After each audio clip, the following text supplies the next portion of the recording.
and the losses, because it really ends up defining who you are as a person and as a player. Follow every second of the action on NHL Network Radio. From behind the bench to every play on the ice. If it's hockey, it's on SiriusXM NHL Network Radio. SiriusXM 91. I'm Frank Trachtenberg with your SiriusXM NHL schedule for Wednesday, April the 9th. All times are Eastern, and please remember, all games, times, and channels are subject to change. Check SiriusXM.com for the latest updates. In the NHL, 7 p.m., Tampa Bay Lightning take on the Toronto Maple Leafs.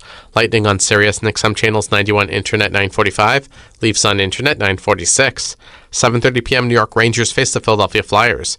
Rangers on XM 219 Internet 938, Flyers on Internet 940. 8 p.m. Minnesota Wild face the San Jose Sharks. Wild on XM 220 Internet 933, Sharks on Internet 942.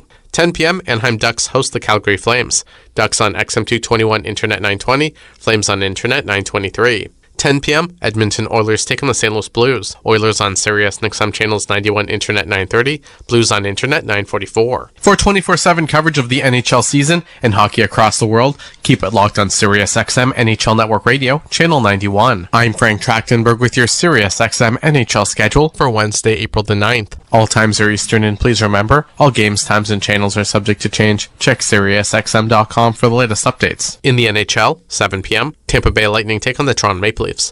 Lightning on Sirius and XM channels 91 Internet 945, Leafs on Internet 946. 7:30 p.m. New York Rangers face the Philadelphia Flyers. Rangers on XM 219 Internet 938, Flyers on Internet 940. 8 p.m. Minnesota Wild face the San Jose Sharks. Wild on XM 220 Internet 933, Sharks on Internet 942. 10 p.m. Anaheim Ducks host the Calgary Flames. Ducks on XM 221 Internet 920, Flames on Internet 923. 10 p.m., Edmonton Oilers take on the St. Louis Blues. Oilers on Sirius and XM channels 91 Internet 930, Blues on Internet 944. For 24/7 coverage of the NHL season and hockey across the world, keep it locked on Sirius XM NHL Network Radio, channel 91. I'm Frank Trachtenberg with your Sirius XM NHL schedule for Wednesday, April the 9th. Hear it all on demand. Your favorite shows, your favorite games. Don't miss a second of your favorite SiriusXM programming on demand with the SiriusXM app. Download it now for free. Hockey Hall of Famer and Stanley Cup champion for the Edmonton Oilers and New York Rangers, Mark Messier joined Scott Laughlin on the morning skate for SiriusXM NHL Network Radio on Channel 91 to discuss the pressures of Game 7 after having played in 9 Game 7s himself, winning 7 of them, and how you can either thrive under pressure or crumble underneath it. I must look at Game 7s, Mark, like I do overtime in the Stanley Cup playoffs or overtime in any sporting event where you've got so much pressure on you and every play gets magnified. Could you, during the course of your career, and you don't have to name names, but could you look around the dressing room or could you look on the opposing bench and could you figure out those that wanted to be the hero and those that just wanted to avoid making the mistake? I mean, was that plain for you to see that there were those that wanted the puck on their stick with the game on the line that could thrive under pressure, and then you had the opposite as well? I felt myself in those moments there defaulting to the more defensive side of the game. And then I played with my right winger, who I won 6 Stanley Cups with, Glenn Anderson. He was the kind of guy that was trying to, really drive hard offensively and take the game and try to score the winning goal. And we're on the same line. Maybe that the difference of us in our mentalities work perfectly. But everybody's wired different. Everybody's got fear, failure. The best have that, and there's nothing wrong with that. It's okay to internalize those feelings, but you can't let them paralyze you. And it's for me, going into a Game 7, I allowed myself to visualize what if we didn't win, leading up to the game, and then slowly as you get closer to the game, you allow yourself to kind of push the negative feelings aside, and you start to fill yourself up with all the great things that are going to happen and what you need to do to execute the game plan, and of course ultimately to seeing yourself holding the trophy. And then as the game starts, all the negative and the positive go away, and then you drill yourself down into just executing the game plan. And you don't think about the what ifs and what should have beens or what could have beens. You just really kind of play in the moment. And I think trust becomes a massive word when you think about it. Can I trust each one of the players that are going out there to not only to do their part from a strategic standpoint, be in the right position, be in the right places at the right time, but not get undisciplined and take poor penalties at the wrong time because their ego is bruised and someone took advantage of them, then being able to hold all that in check. So there's just so many dynamics to think about for a team in order to overcome all of the obstacles to win a championship. And it's fascinating to me. It's one of the reasons I was able to play 26 years, because once you do it, you understand how fun it is, but also how complicated and intricate it is to kind of get not only the team from a physical standpoint to come together, but how a team comes together emotionally, mentally, and the spirituality around a team, and the respect that lives inside that locker room is incredible. The PGA Tour comes to life on SiriusXM. It's your destination for everything on the tour. Hear live hole-by-hole coverage and expert analysis. PGA Tour Radio, SiriusXM 92. I'm Frank Trachtenberg with your SiriusXM NHL schedule for Wednesday, April the 9th. All times are Eastern, and please remember, all games, times, and channels are subject to change. Check SiriusXM.com for the latest updates. In the NHL, 7 p.m., Tampa Bay Lightning take on the Toronto Maple Leafs. Lightning on SiriusXM channels 91 Internet 945, Leafs on Internet 946. 7:30 p.m. New York Rangers face the Philadelphia Flyers. Rangers on XM219 Internet 938, Flyers on Internet 940. 8 p.m. Minnesota Wild face the San Jose Sharks. Wild on XM220 Internet 933, Sharks on Internet 942. 10 p.m. Anaheim Ducks host the Calgary Flames. Ducks on XM221 Internet 920, Flames on Internet 923. 10 p.m., Edmonton Oilers take on the St. Louis Blues. Oilers on Sirius XM channels 91 Internet 930, Blues on Internet 944. For 24/7 coverage of the NHL season and hockey across the world, keep it locked on Sirius XM NHL Network Radio, channel 91. I'm Frank Trachtenberg with your Sirius XM NHL schedule for Wednesday, April the 9th. All times are Eastern, and please remember, all games, times, and channels are subject to change. Check SiriusXM.com for the latest updates. In the NHL, 7 p.m., Tampa Bay Lightning take on the Toronto Maple Leafs. Lightning on Sirius XM channels 91 Internet 945, Leafs on Internet 946. 7:30 p.m. New York Rangers face the Philadelphia Flyers. Rangers on XM219 Internet 938, Flyers on Internet 940. 8 p.m. Minnesota Wild face the San Jose Sharks. Wild on XM220 Internet 933, Sharks on Internet 942. 10 p.m. Anaheim Ducks host the Calgary Flames. Ducks on XM221 Internet 920, Flames on Internet 923.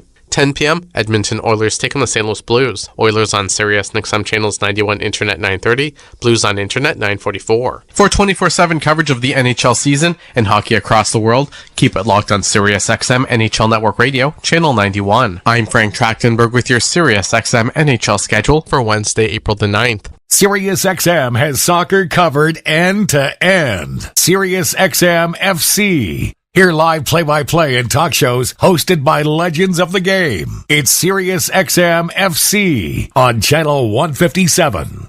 Tampa Bay Lightning head coach John Cooper stopped by for a morning skate with Gord Stellick and Scott Laughlin on SiriusXM NHL Network Radio on SiriusXM Channel 91 to talk the keys to his success over the years and the challenge of getting to the Stanley Cup Final 3 years in a row. John, I'm going to ask you to be a little bit self-analytical, and being in the business that you're in, and knowing how successful you've been and what drives you and motivates you. What do you think has been the key to your success over the years? I mean, every league you've been in, you've won, you've had the staying power, and you've had all kinds of championship pedigree. If you say, hey, look, I'm still going strong, I'm still chasing another ring, what is it that keeps you going, and what is it in particular that you feel has made you as successful as you've been? I would say there's a couple things. Internally, it's the fire is still burning. As I think that first and foremost is the biggest thing, because when you lose your passion for it, and I've watched it happen to people, then you might as well you should get yourself out, because you're just doing yourself and your team a disservice. So that passion is first and foremost the big thing. I would sit here say on the other side of things, like Jeff Vinik as an owner, and it kind of goes back to the previous question about stability.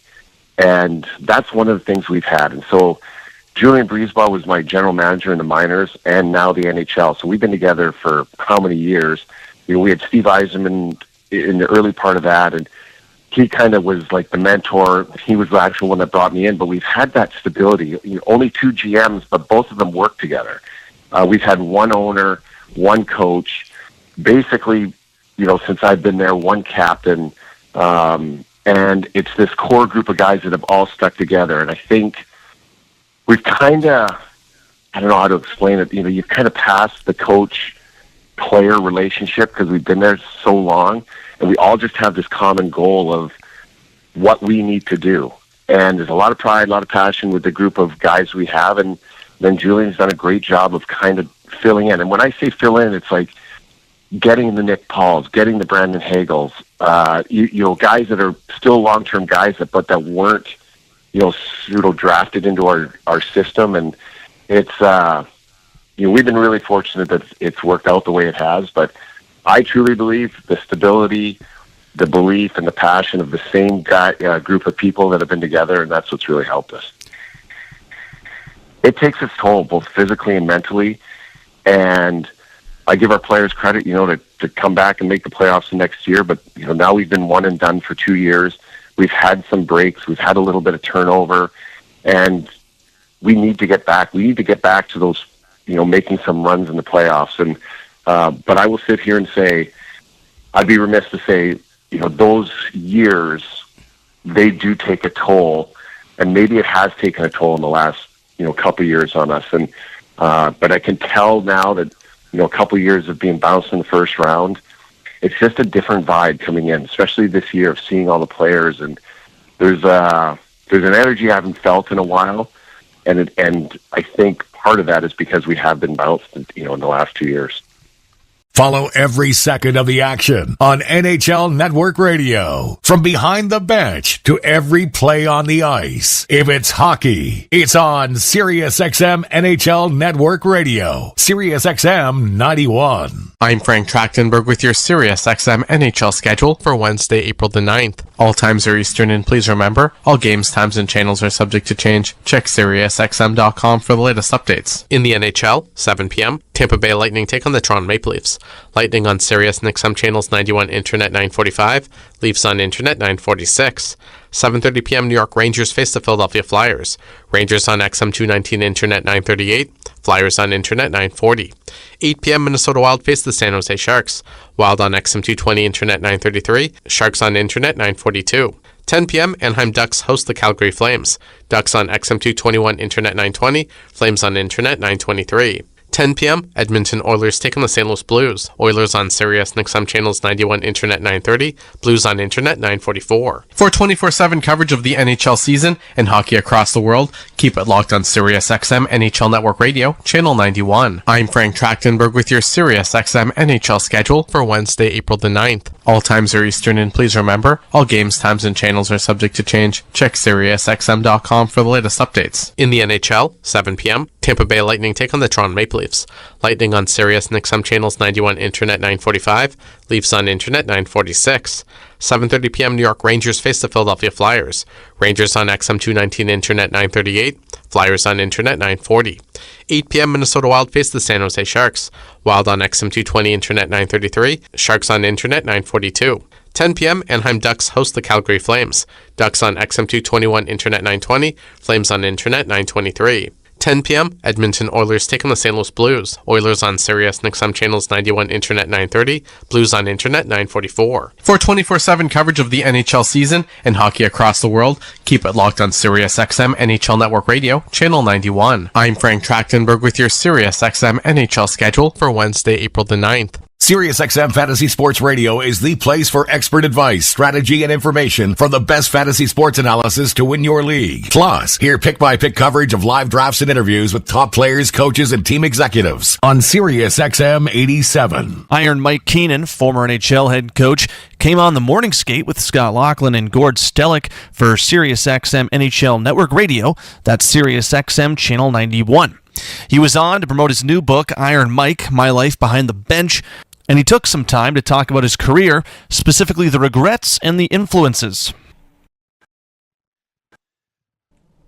when you get a chance to sit down now and you think back on all these times, any regrets?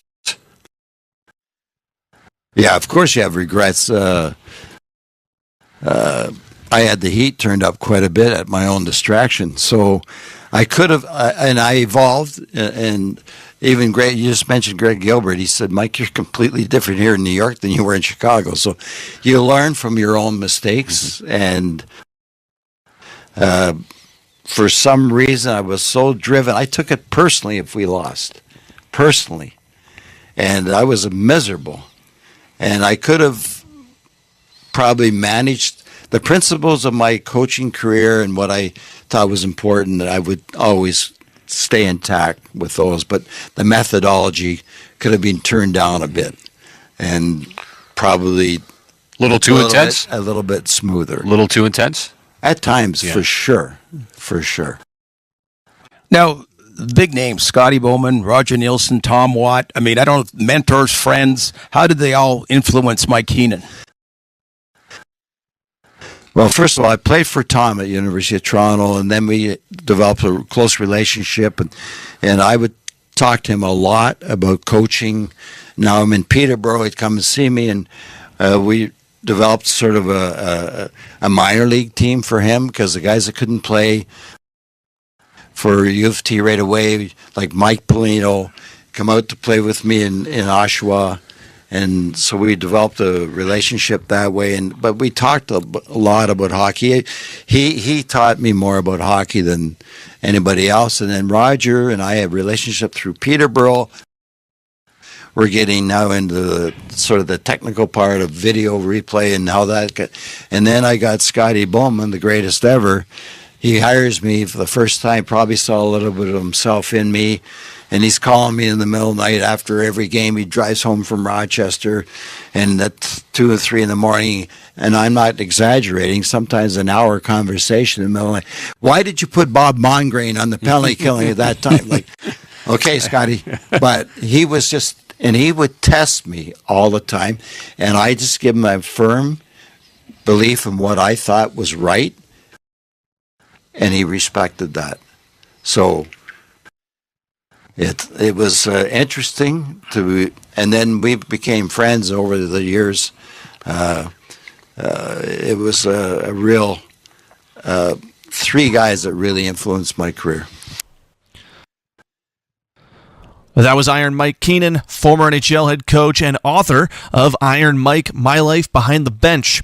He was in conversation with Scott Laughlin and Gord Stellick for the Morning Skate on SiriusXM NHL Network Radio.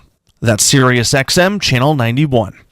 Get the latest news, opinion, and analysis from MMA to boxing and the professional wrestling world 24/7. SiriusXM Fight Nation, SiriusXM 156, and the SXM app. I'm Frank Trachtenberg with your SiriusXM NHL schedule for Wednesday, April the 9th. All times are Eastern, and please remember, all games, times, and channels are subject to change. Check SiriusXM.com for the latest updates. In the NHL, 7 p.m., Tampa Bay Lightning take on the Toronto Maple Leafs.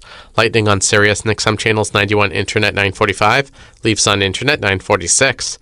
7:30 p.m. New York Rangers face the Philadelphia Flyers. Rangers on XM 219 Internet 938, Flyers on Internet 940. 8 p.m. Minnesota Wild face the San Jose Sharks.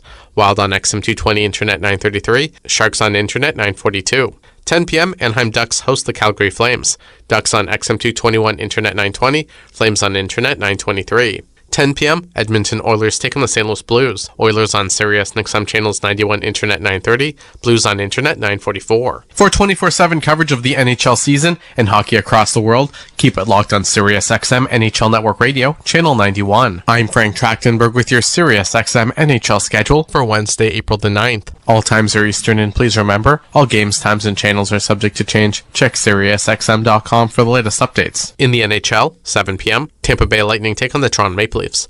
Lightning on Sirius and XM channels 91 Internet 945, Leafs on Internet 946. 7:30 p.m. New York Rangers face the Philadelphia Flyers. Rangers on XM 219 Internet 938, Flyers on Internet 940. 8 p.m. Minnesota Wild face the San Jose Sharks. Wild on XM 220 Internet 933, Sharks on Internet 942. 10 p.m., Anaheim Ducks host the Calgary Flames. Ducks on XM221 Internet 920, Flames on Internet 923. 10 p.m., Edmonton Oilers take on the St. Louis Blues. Oilers on Sirius XM channels 91 Internet 930, Blues on Internet 944. For 24/7 coverage of the NHL season and hockey across the world, keep it locked on Sirius XM NHL Network Radio, channel 91. I'm Frank Trachtenberg with your Sirius XM NHL schedule for Wednesday, April the 9th. Mad Dog Sports Radio has the best sports talk in the business, covering sports with a passion and knowledge you need. Mad Dog Sports Radio, Sirius XM 86, and the SXM app. Former NHL head coach Iron Mike Keenan came on the morning skate with Scott Laughlin and Gord Stellick for Sirius XM NHL Network Radio, and he was asked about the long Alexei Kovalev shift during his time in New York, and he shared his side of the story about the skilled offensive talent that was Kovalev. The Alexei Kovalev shift. I've heard 7 minutes. I've heard 9 minutes. Hey, you stay out there. You kind of figure it out. Describe to us what went into that. How long was a shift? Certainly Kovalev was a talent, that's for sure, but he was a bit of an enigma. Super talent. Yes. And talented people sometimes are elusive.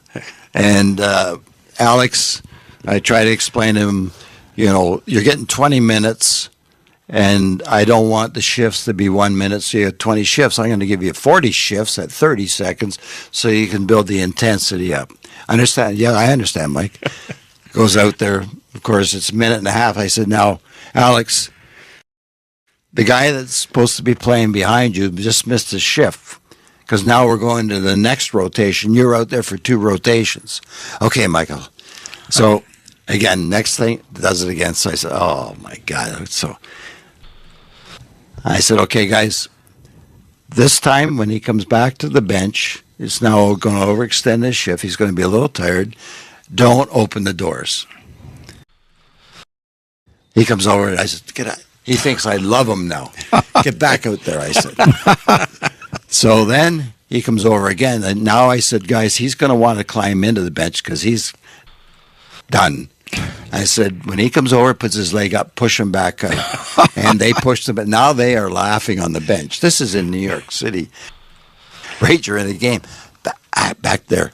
So Alex figures it out. He scores a goal in the middle of this shift. Wow. He gets himself a rest. Stays out there. Finishes the period. So I think it's about 9 minutes. I walk off the bench. I said, Mess, explain it to him, will you, please? He said, I will. Don't worry. I'll look after it. So as a result, we fast forward now to the playoffs in Game 6, playing New Jersey. In the Jersey series, I double shifted him. When he had to come back, and he was electrifying. Mess got the 3 goals, but Alex was a horse.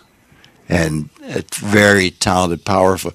And the problem was he was so efficient that he could stay out, but he didn't grasp the concept of just picking up the intensity.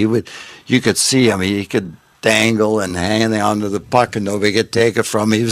He was resting while he was out there. So in essence, it was a bit of a training ground for what was to come against the Devils at the most important time. Exactly. Wow. So it turned out to be a good lesson for him because that's what he did in that game. 30 seconds, 40 seconds. I just said, Alex, I'm going to double shift you. Get ready. Don't be out too long. That was former NHL head coach Iron Mike Keenan in conversation with Gord Stellick and Scott Laughlin for the morning skate on Sirius XM NHL Network Radio. That's Sirius XM Channel 91. MLB Network Radio is your home for 24/7 baseball talk, featuring on-site coverage of every major event from spring training through the World Series and expert analysis from former general managers and players. Sirius XM Channel 89. I'm Frank Trachtenberg with your Sirius XM NHL schedule for Wednesday, April the 9th. All times are Eastern, and please remember, all games, times, and channels are subject to change. Check SiriusXM.com for the latest updates. In the NHL, 7 p.m., Tampa Bay Lightning take on the Toronto Maple Leafs. Lightning on Sirius and XM channels 91, Internet 945, Leafs on Internet 946. 7:30 p.m. New York Rangers face the Philadelphia Flyers. Rangers on XM 219, Internet 938, Flyers on Internet 940. 8 p.m. Minnesota Wild face the San Jose Sharks. Wild on XM 220, Internet 933, Sharks on Internet 942. 10 p.m. Anaheim Ducks host the Calgary Flames. Ducks on XM 221, Internet 920, Flames on Internet 923. 10 p.m. Edmonton Oilers take on the St. Louis Blues. Oilers on Sirius and XM channels 91, Internet 930, Blues on Internet 944. For 24/7 coverage of the NHL season and hockey across the world, keep it locked on Sirius XM NHL Network Radio, channel 91. I'm Frank Trachtenberg with your Sirius XM NHL schedule for Wednesday, April the 9th. All times are Eastern, and please remember, all games, times, and channels are subject to change. Check SiriusXM.com for the latest updates. In the NHL, 7 p.m., Tampa Bay Lightning take on the Toronto Maple Leafs. Lightning on Sirius and XM channels 91, Internet 945, Leafs on Internet 946. 7:30 p.m. New York Rangers face the Philadelphia Flyers. Rangers on XM 219, Internet 938, Flyers on Internet 940. 8 p.m. Minnesota Wild face the San Jose Sharks. Wild on XM 220, Internet 933, Sharks on Internet 942. 10 p.m. Anaheim Ducks host the Calgary Flames. Ducks on XM 221, Internet 920, Flames on Internet 923. 10 p.m. Edmonton Oilers take on the St. Louis Blues. Oilers on Sirius and XM channels 91, Internet 930, Blues on Internet 944. For 24/7 coverage of the NHL season and hockey across the world, keep it locked on Sirius XM NHL Network Radio, channel 91. I'm Frank Trachtenberg with your Sirius XM NHL schedule for Wednesday, April the 9th. On the court and off, your home for the NBA is SiriusXM. Follow all the drama as your favorite team vies for it all. SiriusXM NBA Radio, SiriusXM 86. Former Buffalo Sabres head coach Don Granato was on the morning skate with Scott Laughlin and Gord Stellick for SiriusXM NHL Network Radio, Channel 91, to talk about how different today's athletes are, as well as what it's been like to watch Austin Matthews grow. It's really a switch in the last 10 years. The first birth year I had at the national team program was 95 birth year. So it was JT Compher, Tyler Mott, that group. You have them for 2 years, so the next birth year coming in was the 97s, which was prolific. It was Austin Matthews and Matthew Tkachuk and McAvoy and Hanifin, Werenski.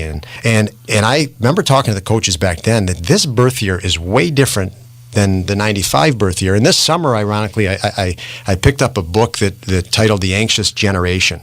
And I thought it was very well documented, and the author used the iPhone. And the iPhone came out in 2008 or 6, somewhere in that range. But social media didn't hit hard on the iPhone where you could rate a kid's looks if you're a high school student. And so judging other people on a social media app on the iPhone was about 2013. And so now you think about all these kids going to high school, and we never had this. They can be made fun of on social media. They don't even know it, and they're walking out of a classroom and people are laughing. Yeah. So it's a different world we all live in because we're all criticized and compared to more and faster. And with that, you need to balance that with support. And I think, lots of coaches that have gone that I watch around the league in the NHL, there's a lot of great coaches and a lot of good young coaches that are really good at that. The X's and O's, I say to people, are easy now. When the X's and O's are a very simple part of hockey. It's connecting with people and getting people motivated and excited. And that's changed dramatically. X's and O's became big when video hit the computer. You could watch 100 or 1,000 forechecks over and over and over and say, okay, these are the key components on a forecheck. And so, you didn't have to be in the NHL to become better at that. So that's the easy part. I just can't imagine doing this or that I did it. I called Brian Matthews one time in Austin's U17 year. And I said, Brian, do you have any idea how good your son is? And his reply was no. Like, what are you talking about? Why are you? What is this conversation? And I had to explain to him. And I said, I think this is what's going to happen in Austin. I said, you honestly have to prepare for your life to become very chaotic and crazy. And lo and behold, he gets drafted in Toronto instead of some different market. And we know how crazy it can be here. Oh yeah. But and then the last thing I'll say on it is I remember leading up to the draft, lots of people said, can he handle Toronto? And I thought, absolutely, no problem. And the biggest thing for me is when a young player comes in the league, and we talked about it earlier, if they're a -2 or 3 and they have a really tough night, you get to know how they're going to respond. And some that breaks their confidence, and maybe they need a stint in the AHL. You got to get them out of the pressure. But Austin was so good that if that happened, and when it's happened in his career, it doesn't hurt his confidence. He knows that he's in that category of player that I know I can redeem myself just get me to the next game now. And they can do, the best players can do that. And that's a different echelon of player at the NHL level that can do that. So if you look at the top players in the NHL, their confidence is not going to break. The guys right under that, they have a bad night. They may not want that next game. SiriusXM NFL Radio Channel 88 brings you expert analysis from former players, coaches, and executives, plus reaction to all the latest news on the only 24/7 station dedicated to the National Football League. I'm Frank Track. Amazing location. Plus, enjoy a great selection of casino gaming options and off-track betting. Feel the thrill of live horse racing at Century Mile Racetrack. Don't miss a second of the action at Century Casino. Come for the action. Stay for the fun. This is Rogers Game Night on the Oilers Radio Network. I mean, better to finish second, obviously, than third. So, but I think, obviously, prioritizing health and making sure everybody's ready to return. That is Zach Hyman of the Edmonton Oilers. Well, Connor McDavid is going to return tonight, and he'll play with Jeff Skinner and Connor Brown. Henrique between Hyman and Arvidsson, so they've totally changed and blended the first three lines. Janmark with Podkolzin and Perry, and then Noah Philp will center Jones and Kapanen.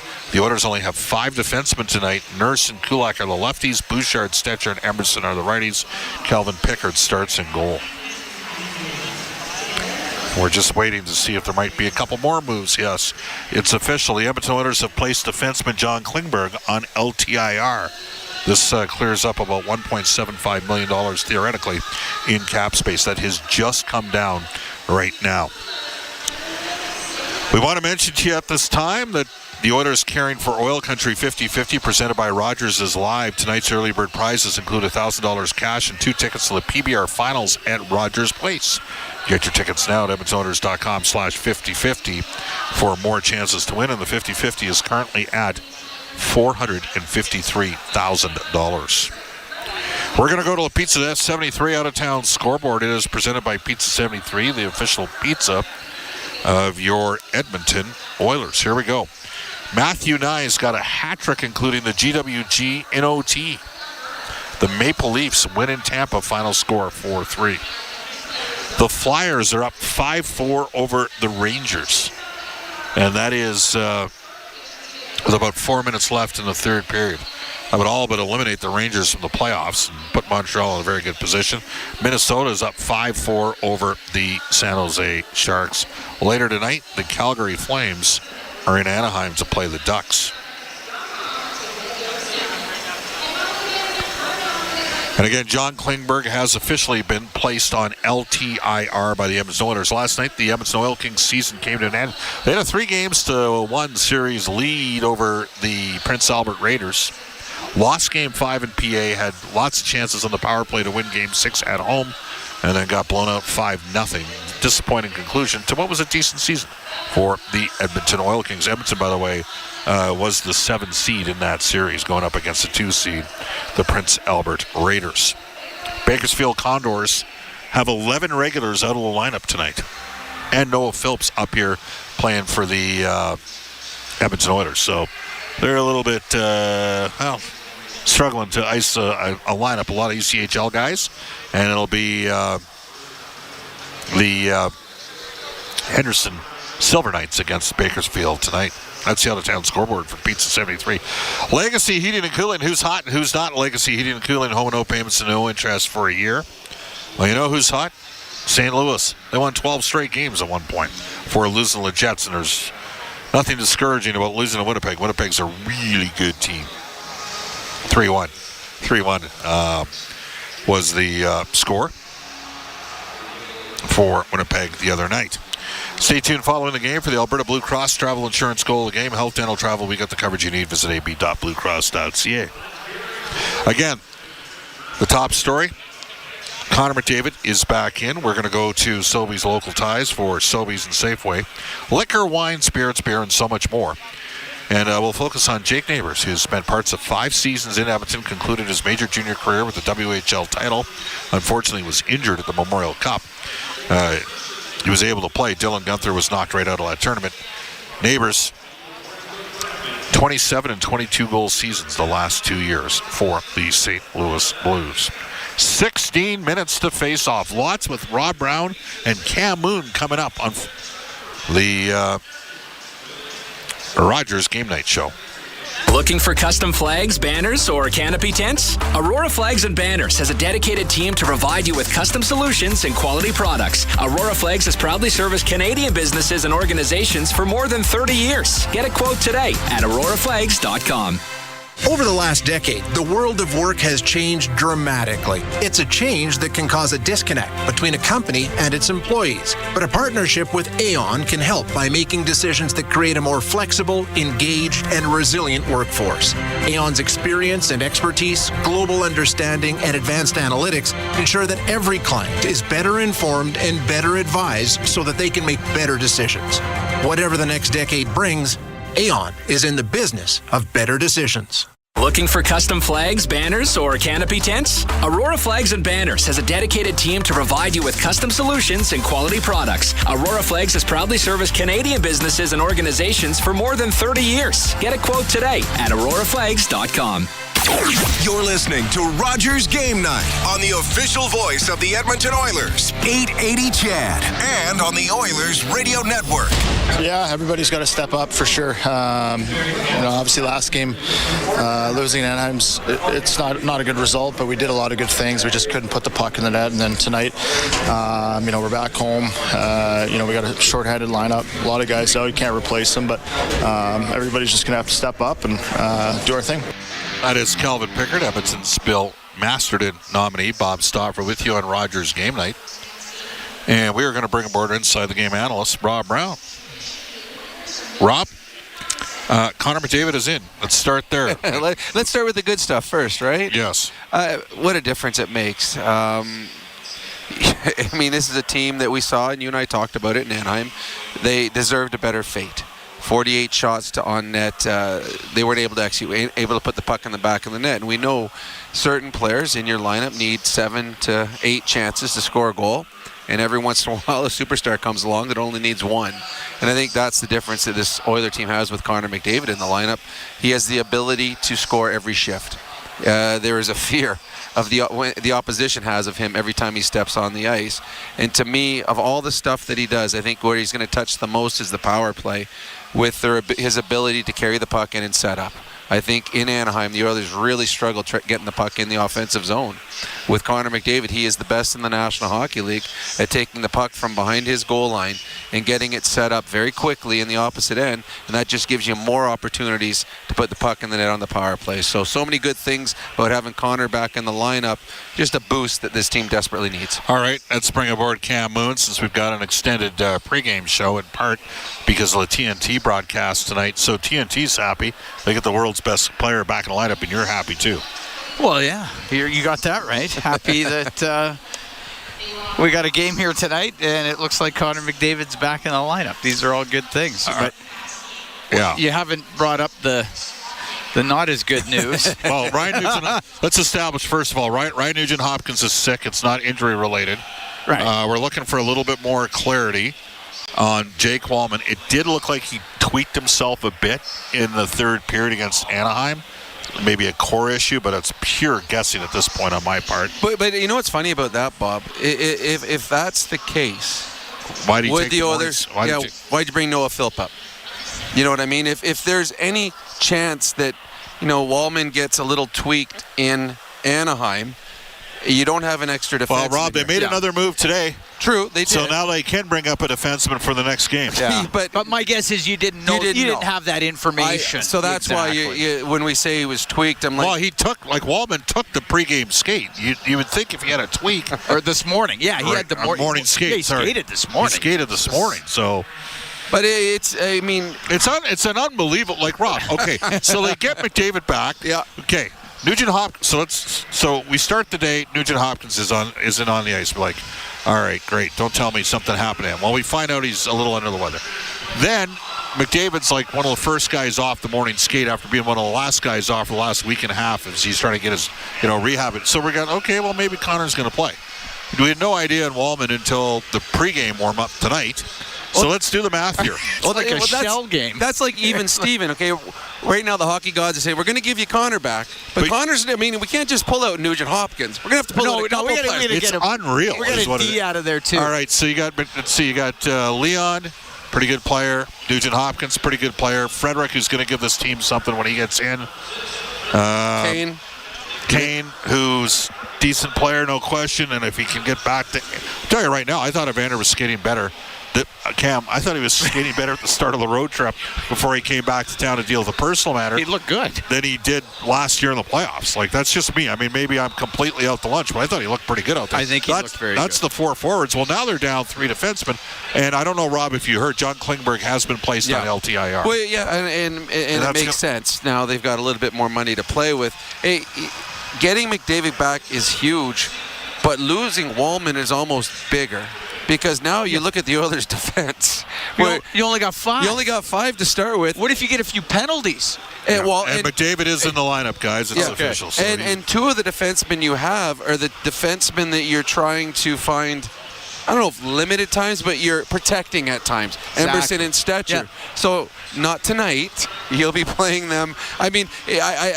I do a lot of coach mentoring, and you go to teams, and in minor hockey, a lot of teams have 5 defensemen. So what you'll see is the coach with a little little dry erase on the back glass. He'll put 2 + 3, 2 and 4, 4 and 5, and he'll have it out there so he knows exactly how to give them all even ice time. So I'm going to watch to see if Koff has got a little marker on the back trying to figure out how am I going to play my 5 defensemen evenly. There's going to be a lot of ice time for the defensemen, and when you only have 5 guys, there's always, a little bit of fear that, that guy just blocked a shot. Okay, I sure hope he stands up or gets hit. Or it'd be when you have 6 defensemen, a D-man goes down, we still have 5. But when you're starting with 5. It just there's a little hesitation and a little fear if you're the coaching staff. You know who's excited, though? The 5 defensemen. Oh, yes, very much so. Yeah, there's a lot of ice time to be had. But your worry always is, yes, somebody could get hit with a blocked shot, but you get into penalty trouble and get yourself equally stressed on the back end with a lot of minutes for not a lot of players. No, you're kind of... You're not hoping for, but whenever I played, I'm like, you know what, if we get a couple of... Who's the forward that's going to go back and play defense if we get into penalty trouble? Who's ever played D here? Yeah, who started his junior career as a defenseman? See, I would have had my hand up right away, but right now the coach is in the draft, and I bet you Chris Knobloch will know before this game starts. You have to. If which player am I capable of putting back there in a pinch if needed? You don't want to be trying to figure that out in the middle of the game. No. You're right. And you're right. That's exactly what you have to look at that road because, anything could happen. And the last thing you want to do is be caught with 3D. Well, it literally has been. Anything can happen with the Oilers. True. Here. Today, just today. It's crazy. All right, Rob, let's go to the Ford. Well, no, we're not yet there with the Ford keys to the game because we still got some work to do here. But give me your... So for Edmonton, you get Connor back. Yep. You're going to have to play smart. We both know it's going to be a significant difference on the power play. This is a big, people say, well, it's not that big. If they still haven't technically secured a playoff spot, have they? Well, no, they have not. Yeah, they have. They're in the playoffs. You're going to give it to them, Yes, I'm giving them the playoff spot. Again, it's an audition for a number of players that want to be. You talked about it. The number of players are going to come back come playoff time. So a lot of the players that are playing tonight won't be in it. So there's competition up front. Which one of these guys are going to be in the lineup? Which ones aren't? And then now on the back end, it's between Stetcher and Emberson when everyone's healthy. Which one's in the lineup? Well, both of them are going to get, it's not where they're getting 8 minutes or 10 minutes. They're both going to be 14, 15 plus minutes tonight. Good opportunities for both those players, and it's against a quality opponent, Mooner. The St. Louis Blues they're not the Ducks. They're not the Sharks. This is a team that just won 12 games in a row, and only the best team in the NHL was able to stop them. So to me, it is the audition tonight that I'm looking forward to watching. Absolutely. You're at that point in time, and against a very good opponent. The Blues are 18-3-2 since that Four Nations break. They have been rolling. And that's all they are, right? That's it. Not a big deal. And that game with Winnipeg went down to the wire, too. They were right there in it, and Connor Hellebuyck made some saves late. So it's going to be a tough test. You're going to put some stress, I think, on the 5D on the back end. And you will need some saves from Calvin Pickard tonight. By the way, let's talk about Calvin Pickard for a second. Gets the Masterton nominee from the media for his perseverance to the game. Rob, this guy 2 years ago didn't get a game in the NHL. He was in the minors the entire year. Well, and we talked about it with Bryn downstairs. If Jack Campbell doesn't implode, does Calvin Pickard ever get another game in the National Hockey League? Probably not. He probably finishes his career in the minors, and at the end of his career will say, you know what, I had a pretty good run. Instead, there's Jack Campbell. It doesn't turn out. He comes up to the Oilers. The Oilers turn their season around, and it was on the back of Skinner and Calvin Pickard. Yes, it was. Pickard did a lot of good things for the Oilers. He steadied them when they needed it. We saw what he's done this year. I mean, he should be proud of that Masterton. He absolutely should be proud of that Masterton and nomination. Yes. Yeah. So he is a feel-good story. That one that when this whole season ends, hopefully in a parade at some point. But that will be one of the stories people will talk about going forward about this Oilers team this year. Calvin Pickard will be a big part of it. A guy that, like, throughout his career, I mean, early played a lot in the NHL, and then the middle, not so much, and a lot of time in the American Hockey League. And to come to the rink every day with the attitude that he has and the work ethic that he has, that when he was going to get that opportunity, which he got here in Edmonton, he was able to take advantage of, because it's a small window, Rob, as you know. If you're not good early, you might not ever get another chance. And he came in, did a great job throughout the last season, in the playoffs again this year, picking up where he left off.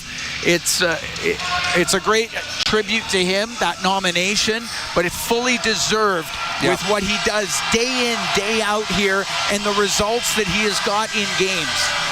Well, and a lot of guys wouldn't have been prepared for that chance. Yeah. Because a lot of guys would have just, this is where I'm going to be.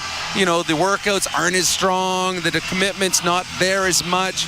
But he had it, and good on him for getting the opportunity. Another thing, too, about this game that I'm looking forward to is I always look at teams that come in, some of the stars that they have to watch. I love watching Robert Thomas play. He is a fantastic two-way hockey player, and we will see a lot of him tonight. Let's go to the Ford keys to the game. They are brought to you by Ford, who is the official partner of the Edmonton Oilers, built Ford proud. Rob Brown, give us the keys. I got two main keys. The one main key, if you're missing a bunch of players out of your lineup, as the Oilers are, you can't control the skill level of your team, but you can control the desperation and the urgency you play with. And I think the Oilers have a number of players they're going to want to play with that kind of urgency tonight. And the number two key for this hockey club is number 97. That is just a key in itself. Having 97 in the lineup today, the Edmonton Oilers are that much better a hockey team because Connor McDavid is playing. There you go. That's our Inside the Game analyst, Rob Brown. More with Rob and Bryn Griffiths during the end of the roll, first and second intermissions. And Rob will join me post-game as well. We're going to drop the puck shortly. Within about 4 minutes, Cam Moon with the call on Fort Oilers NHL Hockey on the Oilers Radio Network. Hey Canada, want to make learning fun? Education Station is your local destination for the best educational toys, games, and resources to help kids grow. My mom takes me to Education Station because she's invested in my future. From hands-on activities to brain-boosting games, Education Station makes learning exciting for kids of all ages. Parents and teachers love them too. Learning is so much fun. Support local. Visit Education Station in store or online at educationstation.ca. And inspire a love of learning today. Athletes know that to advance your career, you've got to be part of a winning team. So, what about you? Are you working for a winning team? Well, here's your chance to do just that. Brandt is a strong and stable industry leader with career opportunities across Canada. We have hundreds of positions available right now, from parts, sales, positioning technology, heavy-duty mechanics, and more. Be a part of a winning team. Earn your stripes by joining Brandt today. Find out more at BrandtJobs.com. Hey Edmonton, ever think about who gets your hard-earned money when you buy groceries or gas? For all you know, it could be buying a second yacht or private jet. But at Co-op, they put it right back into the community.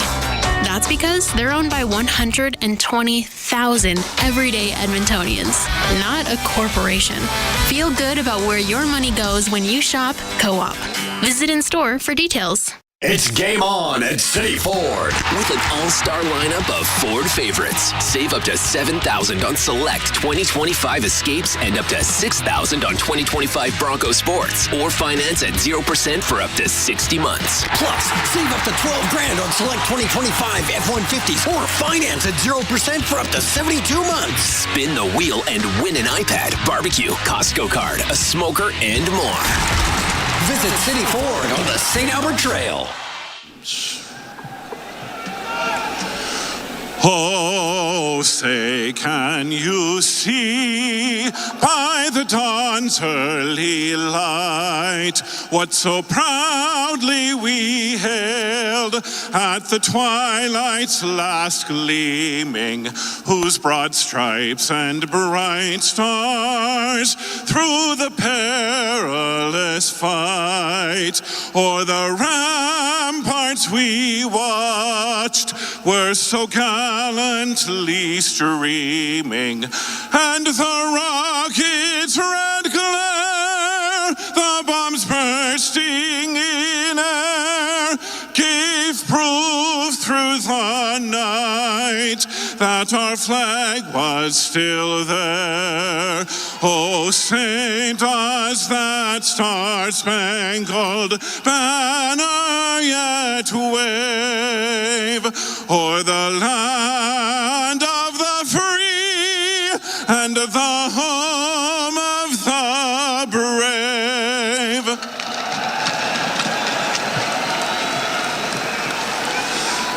Oh, Canada, our home and native land, true patriot love in all of us command.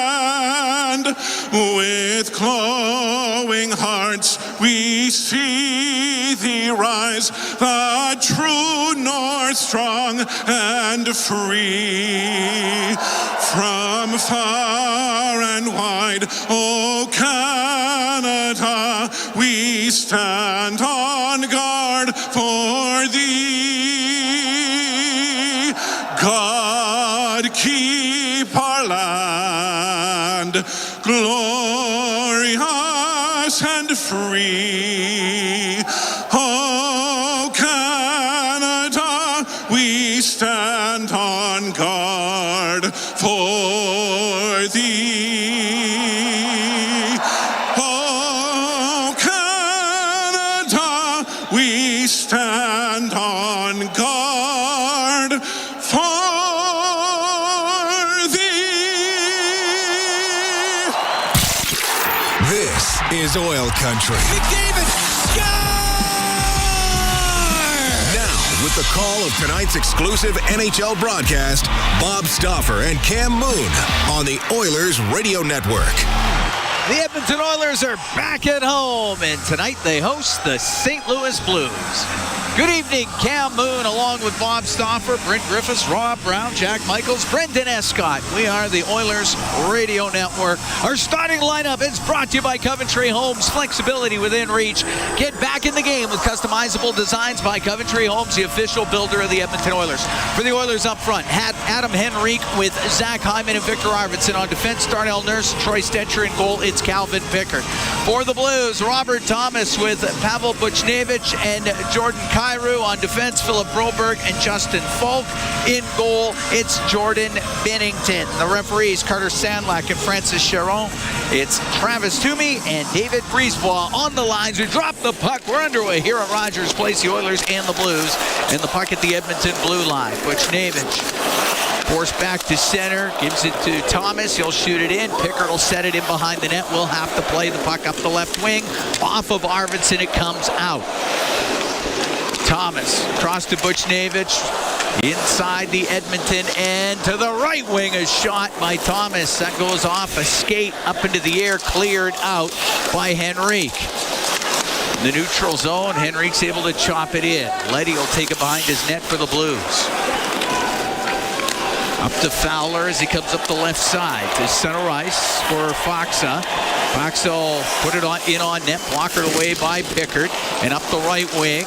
Brown to center, now on the right side to McDavid, in over the line to the middle to Skinner. That just goes off his stick. Skinner trying to keep it alive, but Foxa up the right wing to center ice to Toropchenko, and it goes into the Edmonton bench. They get a whistle, 1 minute, 1 second gone here in a scoreless first period. Well, a lot of fans have been saying Jeff Skinner's got to get a better opportunity. He's never going to get a better opportunity than tonight, playing on the line with Connor McDavid. And unfortunately, puck bobble on him in the first chance, high slot, and a look from Connor. After Brown freed it up down the right side for McDavid to get the zone entry. They'll put the face-off right at center ice. Blues had their 12-game win streak come to an end with a loss in Winnipeg. That was on Monday. Up the left wing, puck dumped into the Edmonton zone. Pickard got it to the left wing. The Podkolzin will come back for it. Go in behind the Edmonton net to Bouchard. Up the right side to Perry. Gets it out to center ice, skating onto it. Podkolzin, he's towards the net. His backhand off the stick of Falk, and it goes over the goal. Now in behind the net, it's Corey Perry. Digs it free to the left wing point. Kulak across to Bouchard. A snapshot. That's blocked by Neighbors. Goes up into the air. Shen on the boards on the right takes a hard hit from Podkolzin. And the puck along the boards.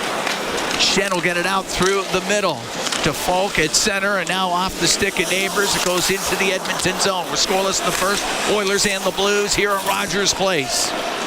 Bouchard with it in his own zone will take it in behind the net. Fifth in defenseman scoring coming into tonight's action as Bouchard steps out and up the left wing onto the tape of Philp. Noah Philp in over the line, up from Bakersfield.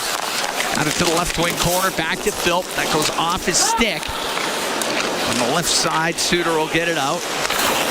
Shot back in by Max Jones.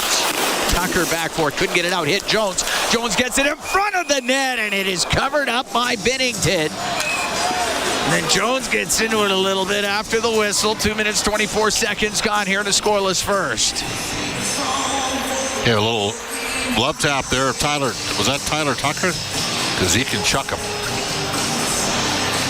It's Falk, 72, not 75. Good hit by Podkolzin. And it was Tucker that was involved in the sequence on the net drive there in front. Cross check from Sundqvist from behind on Jones, and Jones gave him a little up tap back. Face off to the left of Binnington. 35 saves and a 5-4 win versus Colorado on Saturday. That was his last game. Joel Hofer played in that game in Winnipeg on Monday. Very similar numbers between both Binnington and Hofer this year. Hofer represented by Jerry Johansson out of Edmonton. Binnington, 6 years for the minors before he became the guy for the Blues. Cleared up to center ice. Walker into the Edmonton zone. Wedged on the boards by Nurse. Excellent takeout by Darnell there. He now has it across to Bouchard. Up to center ice to Connor Brown. Snap the puck in. Binnington unable to stop it behind the net. Falk around the boards and hit somebody at the Blues bench. There'll be a face-off in the St. Louis zone. Of course, Jordan Binnington having that heroic overtime in the Four Nations final. He was spectacular. Oh my. You know, and there was lots of guys out there that were questioning his selection to the team. You might work with one of them. Because I was one. Hey, I was with you on it, but he was unbelievable in overtime. And as a result, I did the dance of joy in the hotel room in Philadelphia. The always neutral broadcaster that I am. That's right. Buchnevich is going to get it out. Long pass up the right wing to Thomas. Put it through the middle. Broken up by Emberson. And Henrique in the left wing corner in the Edmonton zone. He got checked on the play. To the top of the circle is Kyrou. Cycled it. It goes in behind the Edmonton net, but up the right wing, Arvidsson will get it out. To center ice to Henrique. Now in over the line to Arvidsson. He'll look to the net edge. Shot! And that's off the stick of Probert. Goes wide. Kulak will keep it in left wing corner, but it's right on the boards. And brought out to center ice. Kyrou into the Edmonton zone to Robert Thomas. Goes in behind the Edmonton net.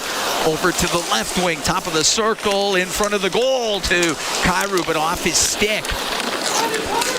Along the boards inside the Oilers zone. Thomas, top of the circle to the blue line for Fowler.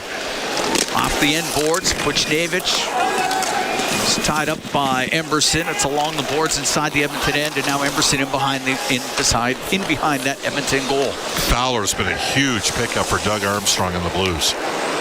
Just about 4 minutes gone here in a scoreless first. Emberson out from behind the net through the middle. Up the right wing, onto the tape of Podkolzin and cuts into the middle. Give it to Perry. Now to Mark. Went off his stick and across to Jake Neighbors, the former Edmonton Oil King. He'll get to center ice. Off the right wing boards and in. It goes behind the Edmonton net. Nurse chops it to the left side. Janmark to the line and just out. As Tucker spins around, shoots it back in. Pickard can leave it behind the net to Nurse. Nurse through the middle to Stetcher. It's over center, softly dumps it in. His glove down and cleared out by Tucker down the ice there by Falk, but it wasn't icing. And Bouchard waits it behind the Edmonton goal and now looks through the middle to Kulak. Kulak poked off his stick by Sundqvist. It's at the Edmonton blue line. Spinning through the middle, Skinner dumped it in. Falk in his own zone for the Blues.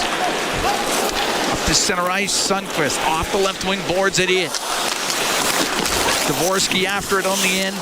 And the puck on the left wing. Dvorsky just playing in his second NHL game. It's in the left wing corner, and it's Bouchard in behind the Edmonton net. Up the left wing to Kulak, to center ice to Brown, to Kulak. He'll wind up, blast a shot off the arm of Binnington. Kulak, the left wing, top of the circle in the blue zone. Forced back to the blue line, throws it across to Emberson. Now on the right, McDavid spins, goes to the right corner, now in behind the net. To the left side to the top of the circle. To Brown, will get it in front and roll it just wide. The puck along the boards inside St. Louis territory. Broberg around to Falk. Coming down was Nurse, pokes it to the left corner. Off the stick of Brown. Broberg rims it, Emberson keeps it in. But Dvorsky will get it out to center ice, over center, dumps it in. Good tempo and pace early in this game. Scoreless here in the first, just over 6 minutes gone in the opening period as Nurse to center ice shoots it in. Binnington put it up on the glass. It'll get to center ice off the stick of Walker. Stetcher across to Bouchard. Back to Troy Stetcher on the right wing for Kapanen. He directs it in. Puck rimmed. Toropchenko through the middle of the ice to Foxa. He'll poke it in on the backhand, and it goes in behind the net. Then Pickard lost it, and that centering pass broken up by Henrique. Good defensive support there from Henrique. Stetcher will get it out. St. Louis is fast and they're physical. Both teams are laying the body early here. Kapanen into his own end to Stetcher, now to Bouchard. Bouchard waits at the Edmonton blue line, retreats a bit. And now through the middle, his pass just over the stick of Hyman. Binnington's got to do something with it. Threw it to the right corner for Suter. He'll get it out through center ice. Thomas in over the line to Kyrou. His pass hit a skate. It goes in behind the Edmonton goal. On the end boards, Arvidsson to the right wing, but Buchnevich back to the point. Leddy to the middle of the ice, now to the left, but goes off a stick, comes back to the point. Fowler has it on the left, to the left wing corner. Thomas in front of the net, just missed Kyrou. Hit the corner boards and it comes out. Center ice, Buchnevich across to Thomas. Thomas in front of the goal and just past Kyrou. Now Kyrou has it right wing. Corner to Buchnevich. Loose puck went to Janmark. Ref took him out. He did. Threw it up the right wing and out to center ice. Comes Podkolzin into the blue zone. Goes to the right corner. Broberg dumps him down. Puck comes free. Snuggerud will get it to center ice. Just shoots it in. Bouchard rimming it. Just over 8 minutes gone here. Scoreless first. The Oilers and the Blues. Perry off the right wing boards into the blue zone. His pass to the middle, and Podkolzin the chance! Bad save made by Binnington to the right wing point. Bouchard over to Nurse, went to shoot, and now Binnington jumps on Perry, and that starts everybody in. And Perry's trying to get at Shen, or Nurse trying to get at Shen. Perry's tied up with Neighbors. Perry might be fighting Neighbors here. Oh, here we go. Perry and Neighbors. They got the gloves off. as they tie up top of the circle inside the blue zone. Nobody's throwing a punch yet. Perry's going to wind up a right, throws a right. Neighbors with one from underneath. Now just holding on, and the linesman will get in there.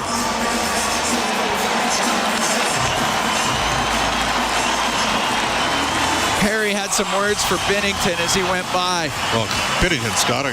There should be 2 penalties. The Oilers should get a 4-minute power play here. We're going to sort the penalties out. We're going to take a break. It's the Oilers and the Blues scoreless here in the first. We played 8:21. We'll be right back. It's starting to get good. From Rogers Place, it's Ford Dealers NHL Hockey on the Oilers Radio Network.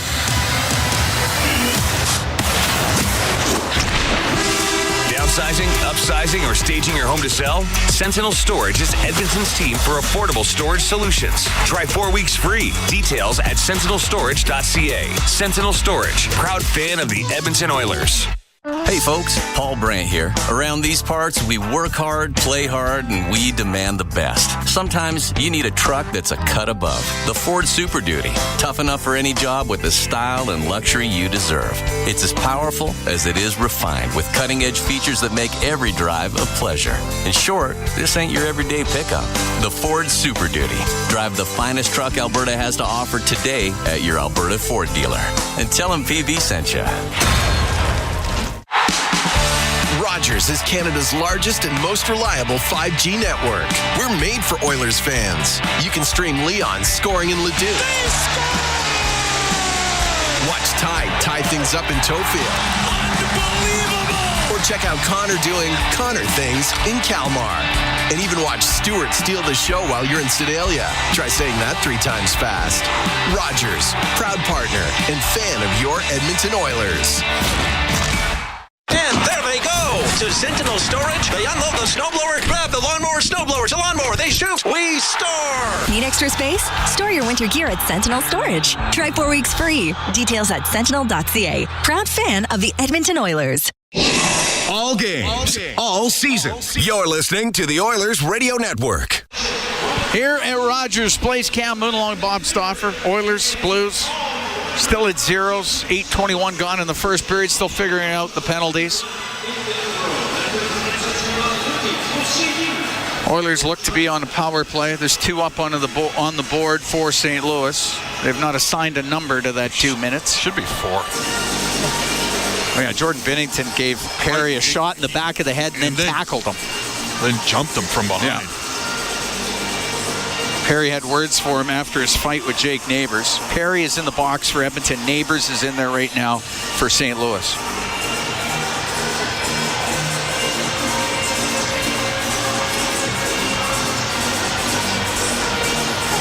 Not quite sure. I see what got Binnington all fired up. Yeah, he landed up getting the. But it was unintentional. The leg of Perry got him in the face as he was down. Then he got up, smacked Perry in the back of the head, then tackled him. And Corey Perry's none too happy at the penalty box right now. This might not be over between those two. I'm sure it isn't. Yeah, I'm sure it isn't. Okay. Snuggerud's going to serve the penalty. Oilers' power play, by the way, has dropped below 25%. It's went from 6th to 9th in one game after going 0 for 6 to 24.6%, 9th in the league. Blues penalty killing is the weakest part of their team. They're 28th in the league at 73.6%. The Oilers get McDavid back. Oiler Power Play is brought to you by ATCO Energy, your trusted energy retailer. Learn more at atcoenergy.com. Puck shot down the ice. Pickard will set it up. Bouchard through the middle to McDavid. Flying in over the Blues line. Knocked off his stick. Off the stick of Skinner, and a 2-on-1 shorthanded. Buchnevich in over the line with Suter. To Suter, the shot scores. Ryan Suter cut back across the grain and made a good backhand. It's 1-0 St. Louis. So Jeff Skinner's having a real tough game. He turns the puck over for the second time in the game, and Skinner's all over the refs here. And he just got a misconduct because he got interfered with coming up the ice.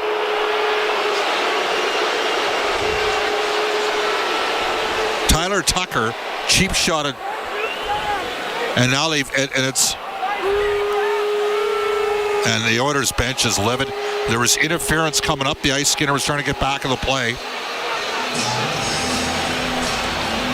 I think it's 4-4 here. I think they gave him a minor unsportsmanlike. Even it up. Suter gets his second of the year. 8:44 time of the goal. Make it 1-0 for the Blues. And you're correct. No, it's 5-on-4. You got a misconduct. You got the I got you. He just got the 10. Puck shot into the Blues bench. It'll be a face-off in the St. Louis zone. So, yeah, he just got a 10. So, Suter from Buchnevich, shorthanded at 8:44. How can they call goalie interference when they weren't calling that initially?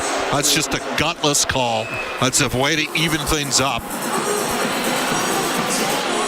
And then they don't call a cheap shot off the draw on Skinner. This game has it's boiling right now, Cam. It's boiling.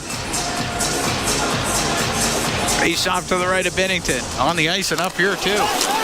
Puck goes over to the right wing, and from the right wing point is Bouchard. Goes into the skates of Buchnevich. He'll get it to the line, and it did come out. It's offside against Edmonton. Minute 22 to go. Well, Jeff Skinner's had 2 point-blank looks in the high slot, 1 5-8-5.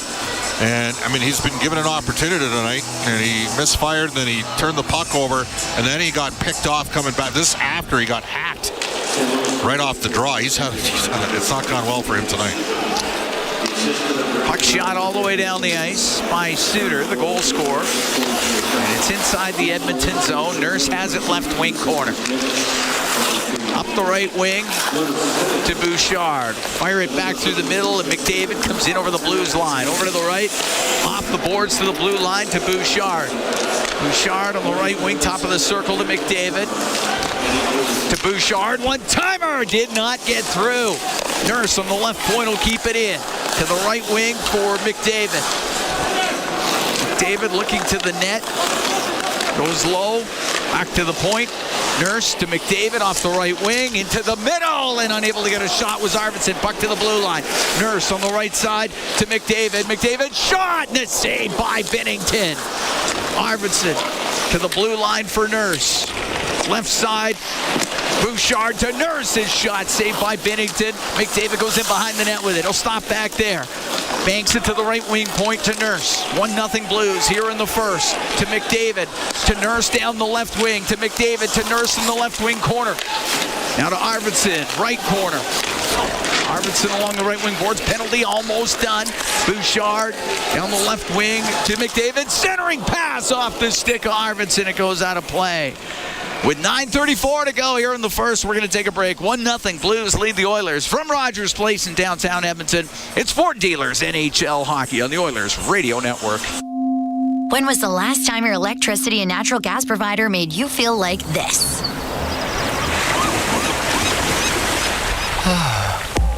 Low rates, no strings attached, year-round perks, and local energy experts who always have your back with Encore by EPCOR. Find that carefree energy feeling at encore.epcor.com/carefree. Customers are free to purchase natural gas or electricity services from a retailer of their choice. For a list of retailers, visit ucahelps.alberta.ca or call 310-4822 toll-free.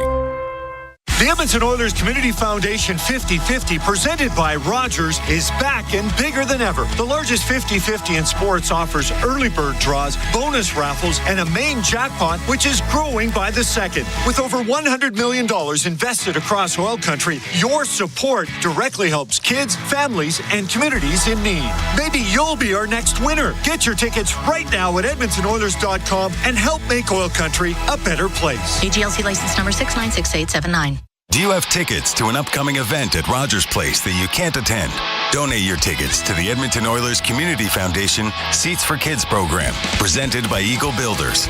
Seats for Kids provides unused game tickets for charities, allowing children and families to enjoy hockey at Rogers Place. And for many, a once-in-a-lifetime opportunity. To be a part of the Seats for Kids program presented by Eagle Builders, please email Edmonton@kidsupfront.com. That's Edmonton@kidsupfront.com. Listen on air, online, and on the Radio Player Canada app. This is the Oilers Radio Network. 9:34 to go in the first. 1-0 Blues lead. Shorthanded goal by Ryan Suter.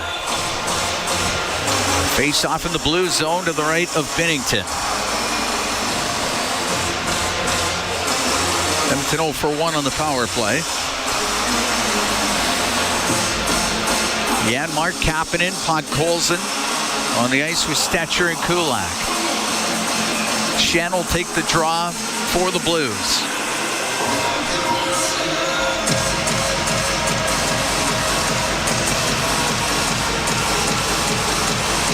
All right, they drop the puck, goes in behind the net. Robert on the left wing to center ice to Bolduc. Throw it in, cross corner, hits the glass, goes in behind the net. Stetcher rimming it, knocked down by Bolduc. To the left wing for Schenn. Now Bolduc to Schenn, top of the circle, left side, the Edmonton zone. Rims on the right. Leddy came in from the right wing point to Snuggerud, now to Schenn. Schenn in the right wing corner. Kulak takes him to the end boards. Janmark got it around. Comes back to him to the middle of the ice, and Kulak can get it out on the right wing to Podkolzin. Want to go through the middle, and that's knocked down. Snuggerud in over the line to Schenn. Put it towards the net, steered aside by Pickard. Snuggerud left corner, angle shot, got blocked. It's up against the boards, and Stetcher can go in behind the Edmonton net. Left side to Kulak, back to Stetcher. 8:35 to go in the first period. 1-0 Blues lead. Emberson came back to get the puck and now snaps a long pass. Nurse got it at the blue line, comes back to center ice, and Emberson chops it just into the blue zone. Fowler goes in behind his goal. To the right, off the boards and out. Stepping up was Nurse, icing waved off. Emberson around the right wing, now to Hyman, in over the line. He's going to go to the net, didn't get a shot, and there was Henrique. It went off his stick. Left wing side to Hyman. Along the boards, it goes in behind the net. Thomas to get it out. Cross to Dvorsky on the right side to Kyrou. He'll shoot it in. Emberson with it in front of his own goal. Center ice on the left to Jones. He'll shoot it in, and Binnington out of his net. Oh, backhand up the right wing. Toropchenko trying to get it out. He can't. Connor Brown kept it in.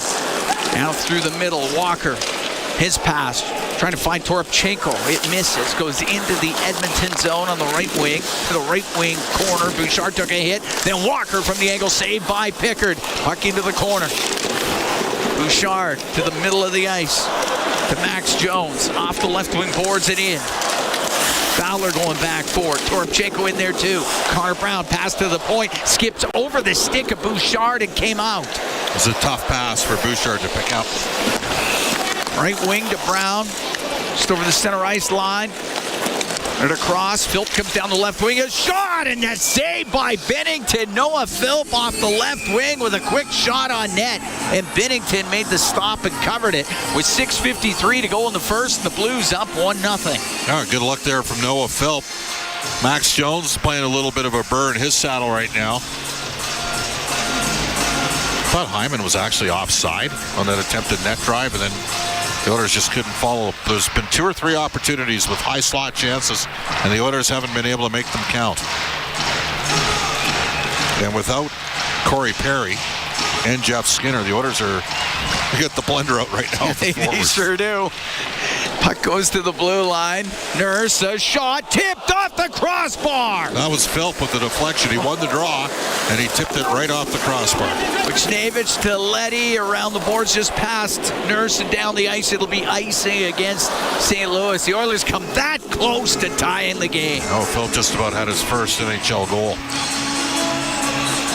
And this is 13th game.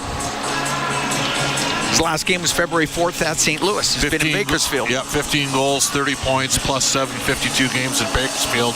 Does not play in the first unit power play.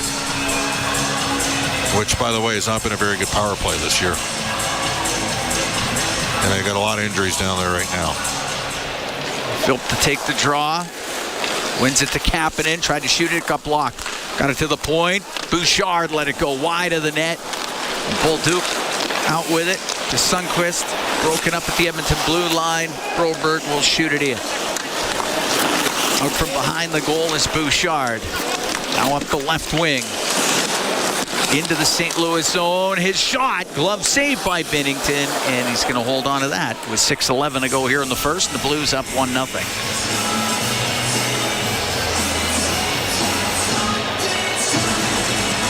Oilers down a D. They got 5D in this game. Then you got 2 forwards for stuck in the penalty box right now. So yeah, bit short-handed.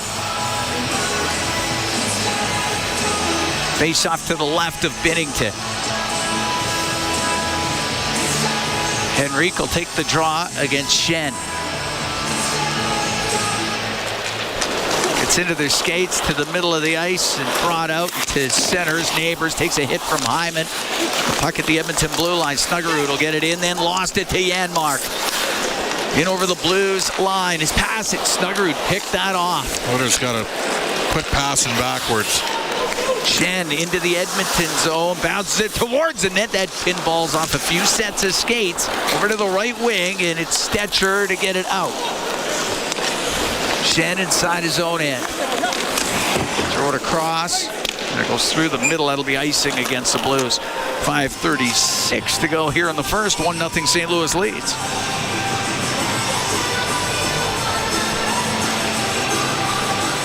Faceoff will be to the right of Binnington.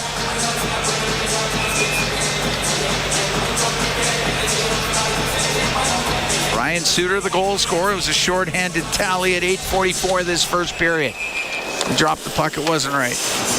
Well, that's because Bouchard's stick snapped, and he was going to get a new one. And now he has it.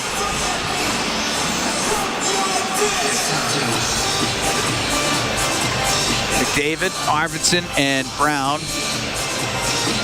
out there for the Oilers.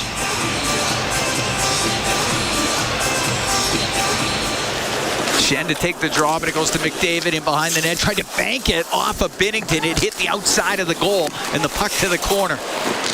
Up and out by Shen. Glove down inside the Edmonton blue line by Nurse. Left wing to Arvidsson. To Nurse as he goes behind the Oiler net. Pretty passive 1-2-2 here from St. Louis. Nurse up the right wing to Arvidsson. Arvidsson in over the Blues line. Right wing for Brown, and it's chopped near the blue line, which Navich will clear it out to Thomas. Thomas, 9-game point streak coming into this. He gave it away, and it's McDavid to the Blues. Just into the Blues zone. He comes out. McDavid has it again. Pass came across off the stick over to Robert Thomas. Give it to Fowler in his own zone. Up the left wing off the stick of Buchnevich. Goes into the Edmonton end. Philp on the end boards. To Kulak, now up the right wing for Emberson. Stood up by Broberg. Puck into the Blues zone. Walker, left wing to Broberg. Off the left wing boards and in. Kulak to the corner. Hit Walker with his clearing attempt. Philp gave it back to Kulak. Kulak up the left wing. Long pass for Kapanen. That doesn't get to him. Inside his own end is Emberson. Shots just 5-4 for Edmonton. 1-0 Blues lead. 4 minutes to go here in the first period. Emberson right at the Edmonton blue line. He'll go off for a change. Leaves the puck to Stetcher. Stetcher to Henrique. And it's center ice to shoot it in. That's off his stick. Goes off the mesh.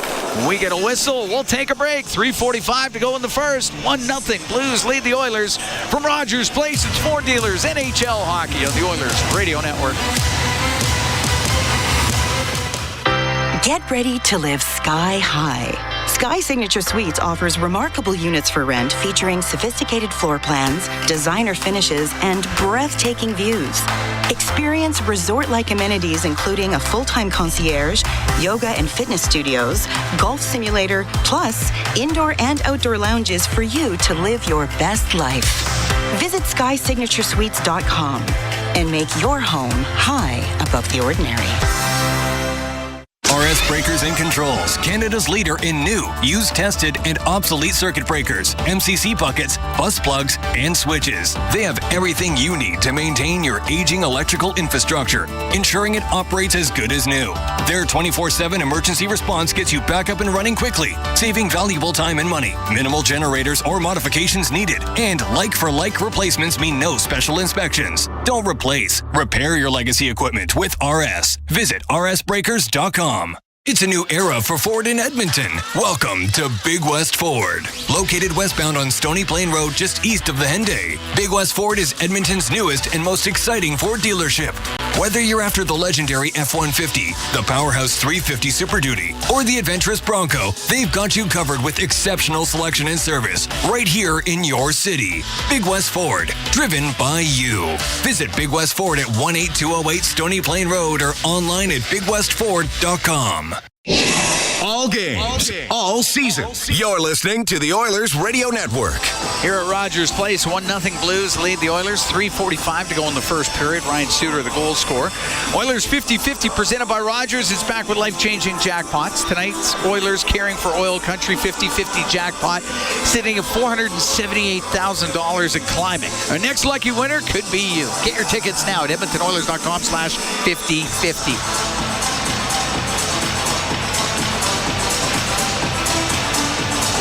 Face-off would be right at center ice. Yeah, Mark in the circle with Braden Shen. Neighbors with the puck for the Blues into the Oilers zone on the right wing. Slows up, stops at the hash marks. His cross-ice pass picked off, and it's Pod Colson. Down the right wing and in over the line. Leaves the puck to Janmark, comes back to Pod Colson.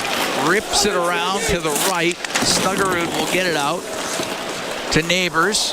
He's got Pod Colson on him, takes him to the boards on the right wing, and the puck in the corner. And wheeling up the right side and going through the middle is Matthias Janmark. Center ice, he'll dump it in. Broberg, cross to Leddy. Leddy to center ice. To Shen, lost it at the Edmonton blue line. Was in on the right wing, McDavid. Had that go off his stick. Kulak trying to recover. And Kyrou up the right wing boards. Now a penalty coming up to Edmonton when they touch it. Kyrou down the right wing, a shot, maybe off the arm of Pickard to the left wing point to Fowler. Down to the left wing corner. Kyrou left side for Thomas. Buchnevich to Bolduc into the corner. Kyrou for Thomas to the high slot for Fowler. Winds up, doesn't shoot. Has it now on the left wing point. Across on the right, Buchnevich to Fowler. Left wing to Thomas. Across, Buchnevich waiting. Over to Thomas. In front of the net, just missing Kyrou for the tip-in. And the Oilers do touch it. And now the penalty going to the Edmonton Oilers. Going to be a hooking call with 2:06 to go in the first. 1-0 Blues lead. David going to the box.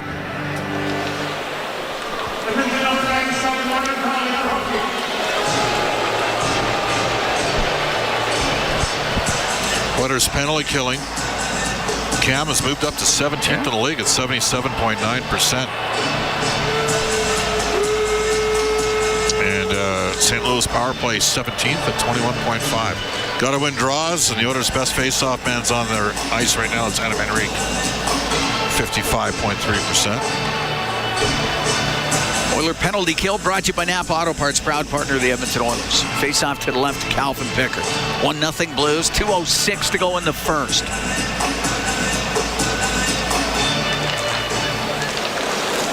Snuggerud poked it back to the point. Has it now on the right wing. To the right wing corner. To the blue line to Fowler. Left side to Bolduc. To the left wing corner. Thomas to the point. To Fowler. Walks in. A shot. And that partially blocked. Rolls to the side of the net. Pickard kept it out. Saucered to Fowler in the middle of the blue line. A shot blockered away by Calvin Pickard. The left wing corner. Snuggerud to the point to Fowler. Left wing to Thomas. Thomas to the middle to Fowler across the one-timer. Great save by Pickard. And the puck cleared away by Emerson. It was in the crease and down the ice it goes. And Oilers are lucky that didn't end up in the net. to center, Fowler. Dropping it to Shen. Cross to Kyrou. Lost it at the Edmonton blue line. And Podkolzin can shoot it down the ice. We're coming up to the last minute here in the first. 1-0 Blues lead. Blues on the power play. Left side, Shen will dump the puck into the left wing corner. Along the boards, Neighbors trying to get it free. Shen is in there as well. Sent to the line, kept in. Falk will get it across the one-timer. Great stop by Pickard, sliding across, and he covers it up. The pass over to the right wing. It was a one-time shot as Dvorsky let it go, and Pickard makes an outstanding save. Cam, Moon, and Bob Stauffer. We're here in the Legacy Heating and Cooling broadcast booth. Legacy Heating and Cooling, home and no payments, no interest for 1 year. Calvin Pickard with some incredible saves on this penalty kill.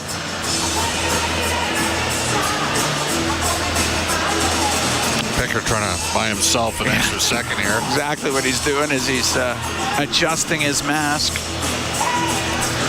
Oilers have been dominating the face-off circle in this game. St. Louis won 2/3 of the draw, 66.7%. Pickard done with the manufactured timeout, so we can get to the last 42 seconds of the first period. Henrique wins the draw. Nurse cranks it around the boards. It's kept in on the right wing point by Falk. Falk comes across the line to Thomas. Down the right wing, throws it back to Falk, across to in front of the net, and the pass or the shot from the middle by Shen never got through. Kyrou over to Thomas in front of the goal, pad save by Pickard, and the puck in the middle of the ice, and Henrique will get it out. 15 seconds to go in the period. Wow, Shen just got drilled by, look out. Neighbors centering pass, and that one just misses his stick. It's on the right wing, back to the point. Penalty over. Kept in by Thomas. Left wing corner, and the save by Pickard at the last second as the penalty expires. The Oilers are able to survive that penalty kill with the saves by Calvin Pickard. Well, there's no question that St. Louis looked like a team that had won 12 of their last 13 games, and they're down a couple really good players, but they're not down 8. Yeah. And that's the position Edmonton's in right now. And frankly, the Oilers lucky to have survived that late St. Louis power play, only down by a goal. Tough period for Jeff Skinner. He had 2 point-blank looks. The first one, he was at 5-on-5, didn't pull the trigger. The second one, fielded transition the other way in a 2-on-1. And this was after he got cross-checked right off the draw. They missed it. Then he got interfered with coming back on the backtrack, trying to make amends for the turnover. And result is the Blues are up 1-0 after one, and Edmonton's got a lot of work to do. Hello, Colton. How you doing? Good seeing you. St. Albert's Colton Parayko just came by. Yeah. Great to see him. Good to see him. I got to get downstairs. Okay, get out of here already. 1-0. St. Louis leads the Oilers after 20 minutes of play. Ryan Suter, he had the goal. It was a shorthanded marker at 8:44. Bryn Griffiths, Rob Brown, they are ready to go. They got the first intermission for you when we come back from Rogers Place. It's Ford Dealers NHL Hockey on the Oilers Radio Network. From the biggest stadiums to the coziest holes in the wall. From house parties to porch hangs to pride celebrations. From your favorite fuzz shop to your local Indian spot. From noodle bars to sports bars to salsa bars. There's a Molson with your name on it. Canadian Ultra XL. Molson. Everyone in. Must be legal drinking age. It's our YEG with 880 Chad. 880 Chad and Jubilations Dinner Theater want to celebrate you. Join Eileen Bell April 23rd for Listener Appreciation Night and enjoy highbrow hilarity with the Big Bang Parody, a musical. Visit 880chad.com for your chance to win. Then get ready to eat, drink, and stink as Qualico presents Sorrentino's 33rd Garlic Festival, supporting Alberta Lungs Breathing Space. Visit garlicfest.ca to learn more. For details on these and more events, visit 880chad.com. At the intermission, brought to you by End of the Row Flooring Centers. Let's get flooring. Shen is in there as well. Sent to the line, kept in. Falk will get it across the one-timer. Great stop by Pickard, sliding cutting across, and he covers it up. And that's our Highlight Zone, brought to you by Century Casinos. All in, all games, all season. Century Casinos with 3 great locations in Edmonton, St. Albert, and right next door to the Edmonton International Airport. Welcome to the Winter Zone, and welcome to the first intermission. After 20 minutes of play, the St. Louis Blues leading the Edmonton Oilers 1-0. Bryn Griffiths and Rob Brown with you from Rogers Place tonight, this late start game. Well, Brownie, what did you think of the first period? I thought it had just about a little bit of everything. Yes. I thought it had a Connor McDavid with a bunch of jump.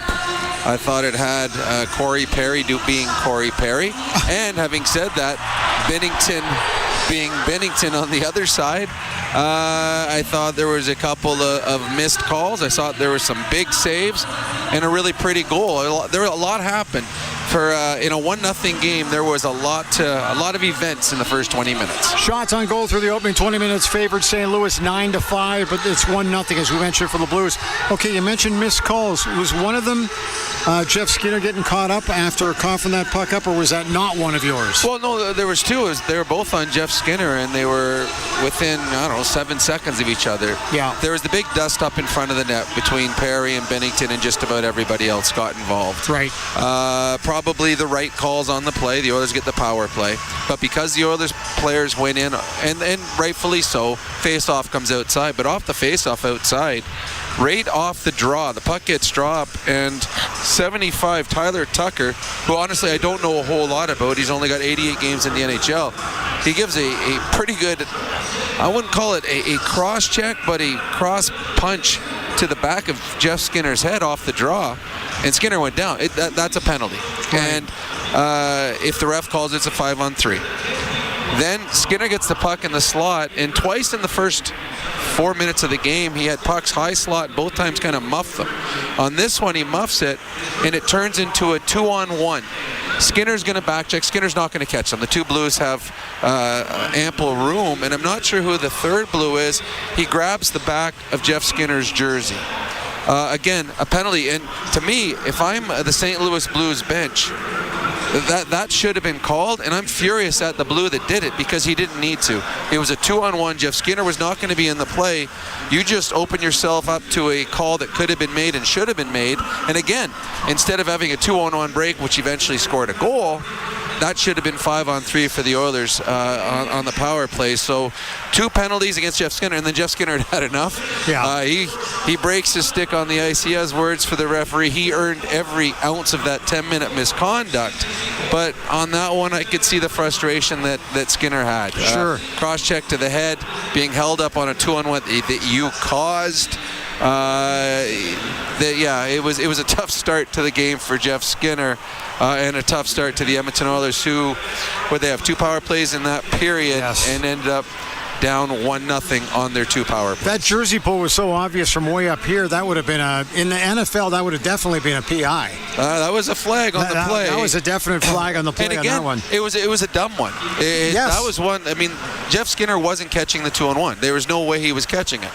So that was, if he would have got called there, as he should have, if I'm the St. Louis Blues coach, I would have been absolutely livid. Yeah. You have a 2-on-1, the puck is in the hands, I believe it was Robert Thomas that made the, Bushnevich that made the play. Kid's got good hands. He's got the puck going in there on a 2-on-1. You could have taken it out of his hands by taking that penalty there. So the referees missed it. They missed 2. The St. Louis Blues score on it. Jeff Skinner got frustrated by it. And all in all, we have a 1-0 lead St. Louis after a very entertaining 20 minutes. You mentioned Connor McDavid's first period back after missing a few games. Yeah, that was a pretty impressive first period. He had jump. Yeah, he did. We would say a guy that's been out that long would be a little rusty, but no, McDavid wasn't. He created a number of chances. Again, National Hockey League players know how fast Connor McDavid is, yet continue to forget how fast Connor McDavid is. 3 times he pickpocketed guys who thought they had more time than they did and turned the puck over. And these are wily veterans. He got Fowler on the far side over there. Fowler's got probably, he's over 1,000 games in the NHL. Yeah. And he still was surprised by McDavid. McDavid was excited to play tonight. There are guys that are rink rats. I played with a guy named Chris Chelios in Chicago, and we had a strike or a lockout. I can't remember which one it was. He was at the rink every afternoon. They had like a lunchtime pickup game with a bunch of, just average dudes in Chicago, and Chelios was on the ice every day. He just couldn't get enough of it. That's what McDavid's like. McDavid's just a rink rat, and he just lives to play hockey, and he finally gets his opportunity tonight. In that first 20 minutes, you could see the excitement and the jump that he had. I did laugh because I think it might have been the second shift, and Troy Stetcher had did you see that, where he actually, McDavid banged a stick on the ice. He wanted that puck right now. It's a set play that we've seen a lot. Oh, yeah. And normally it's Bouchard. So what happens is the defenseman goes to pick up the puck deep in the Oilers zone. Connor McDavid picks up speed and starts flying. The defenseman behind the net, let's say Darnell Nurse, fires it up to center, and it's usually Bouchard. Fires it to center, Bouchard gets it, and then he just kind of tips it or pushes it into an area for McDavid to skate into full speed. And when it works, there is nothing that the defender to do. There's nothing that the St. Louis defense could have done there. McDavid full speed, you're standing still.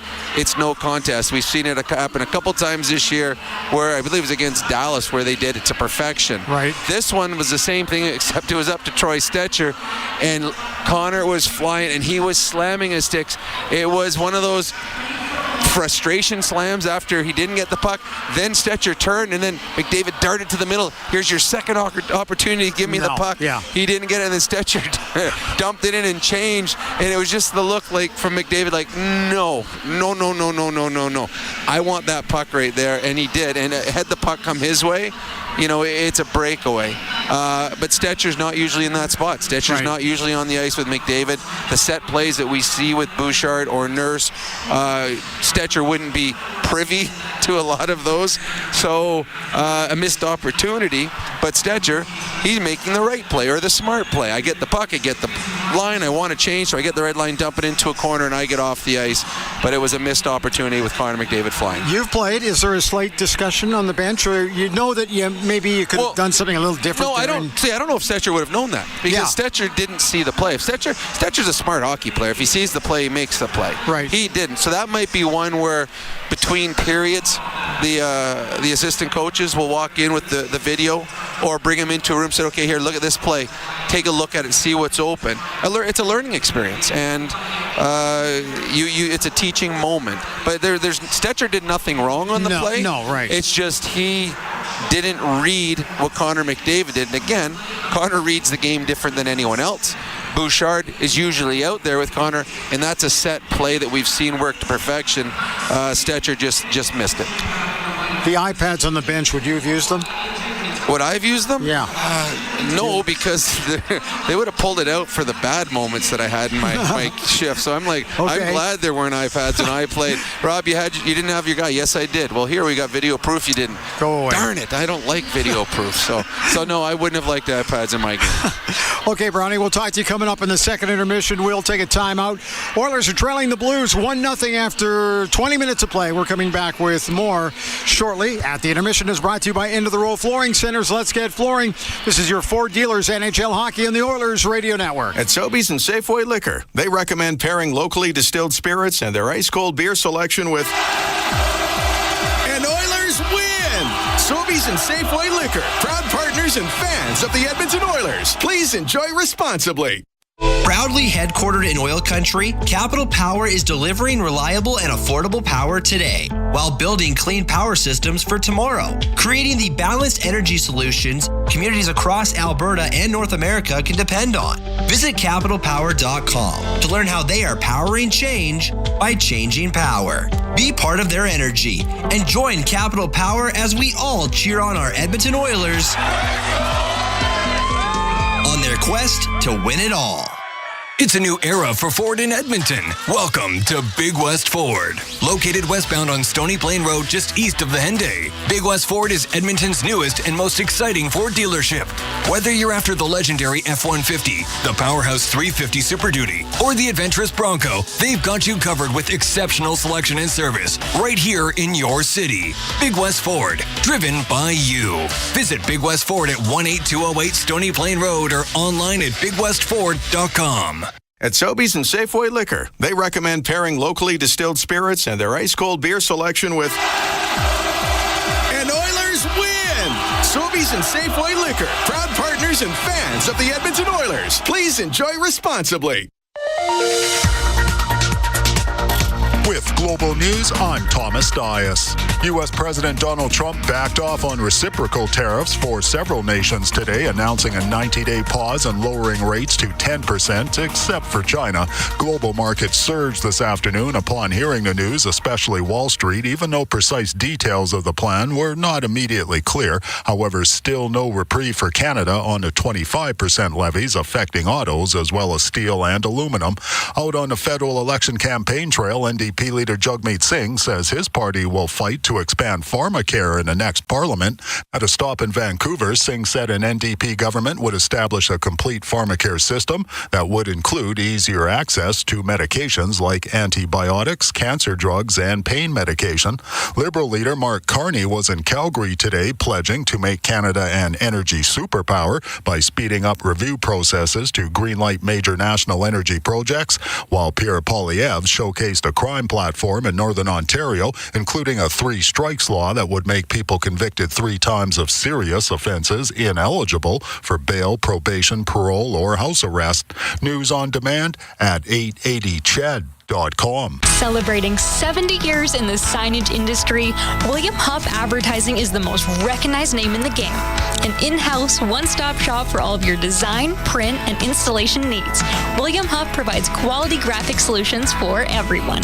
Here in our City of Champions and throughout the nation, they are the preferred signage partner entrusted by many of the biggest corporations, pro sports teams, and organizations to bring their identity to life. Recognize the name, get in the game. WilliamHuff.com. Did you know the RCMP polices over 99% of Alberta's landscape? From the oil sands to the Rockies to the prairies, the RCMP has a province covered. Providing policing services to more than 1,700 communities and with over 150 career specializations, the Alberta RCMP has something to fit everyone's goals and lifestyles. Visit rcmpcareers.ca and take the next step towards your career with the Alberta RCMP. A message from the Government of Canada. Chemco is more than just a trusted local name. Chemco has been building industry across Canada for more than 60 years. From engineering through to commissioning, construction, maintenance, and beyond, Chemco's multidiscipline approach stands firmly on the belief that Chemco cares. It's not just what they do, it's how they do it. Visit Chemco.com and discover how they can support your project today. Chemco, proud fans of the Edmonton Oilers, serving and supporting communities across Canada for over 60 years. At the intermission, brought to you by End of the Row Flooring Centers. Let's get flooring. Bryn Griffiths back live at Rogers Place after one period of play. The Edmonton Oilers trailing the St. Louis Blues 1-0. Let's find out what's going on around the NHL. There's 4 other games tonight, so taking a look at the out-of-town scoreboard brought to you by Pizza 73, the official pizza of the Edmonton Oilers. Went to overtime. Crazy finish to the game between the Leafs and the Tampa Bay Lightning. Matthew Nyes with the hat trick tonight got the winner. Mitch Marner with 1 goal in that game as well. Toronto beating Tampa 4-3. Wasn't really a good night for netminders. A lot of goals tonight. Philadelphia at MSG in New York to take on the Rangers. Philly winning at 8-5. Tyson Forster with a hat trick in that one tonight for Philadelphia. Went to overtime in Minnesota. And the Wild coming up with an 8-7 last shot wins victory over the San Jose Sharks. Joel Eriksson-Ek with a hat trick and one. A 4-goal performance tonight. Kirill Kaprizov with the overtime winner. And Macklin Celebrini with a hat trick tonight. Wow. The only other game is between the Flames and the Ducks in Anaheim. That one is in period number 2, and there's about 12 minutes to go in the second period. It's scoreless between the Calgary Flames and Anaheim. That's your out-of-town scoreboard. It is brought to you by Pizza 73, the official pizza of the Edmonton Oilers. Second period coming up next at the intermission, brought to you by End of the Row Flooring Centers. Let's get flooring. This is your Ford Dealers NHL Hockey on the Oilers Radio Network. At the intermission has been brought to you by End of the Row Flooring Centers. Let's get flooring. At Fountain Tire, our focus is taking care of your vehicle. Your focus? Saving up to 25% off select tires. Plus, getting up to a $120 mail-in rebate on a set of 4 select tires until April 26th. So we both win. Fountain Tire. We're on this road together. Rogers is Canada's fastest and most reliable internet. We're made for Oilers fans. You can stream Brown's scoring down in the basement. And there it is! Watch Leon light the lamp in the living room. Spectacular! Connor scoring in all corners of the house. And Nurse notching a game winner in the nursery. Very quietly, of course. Rogers, proud partner and fan of your Edmonton Oilers. Edmonton comes all the way back! Legacy Heating and Cooling is the #1 heating and cooling company for people who want heating and cooling, because you'll save a bundle by bundling. Then you can use hot, cold, hot, cold. Common thermostat, do what you're told. Turn up the heat, turn up the cold to the vents, start pushing out tornadoes. Bundle my furnace with some AC. Gonna get a deal from Legacy! Oh yeah, save a bundle when you bundle your new furnace and AC from Legacy today. Plus no payments and no interest for 1 year.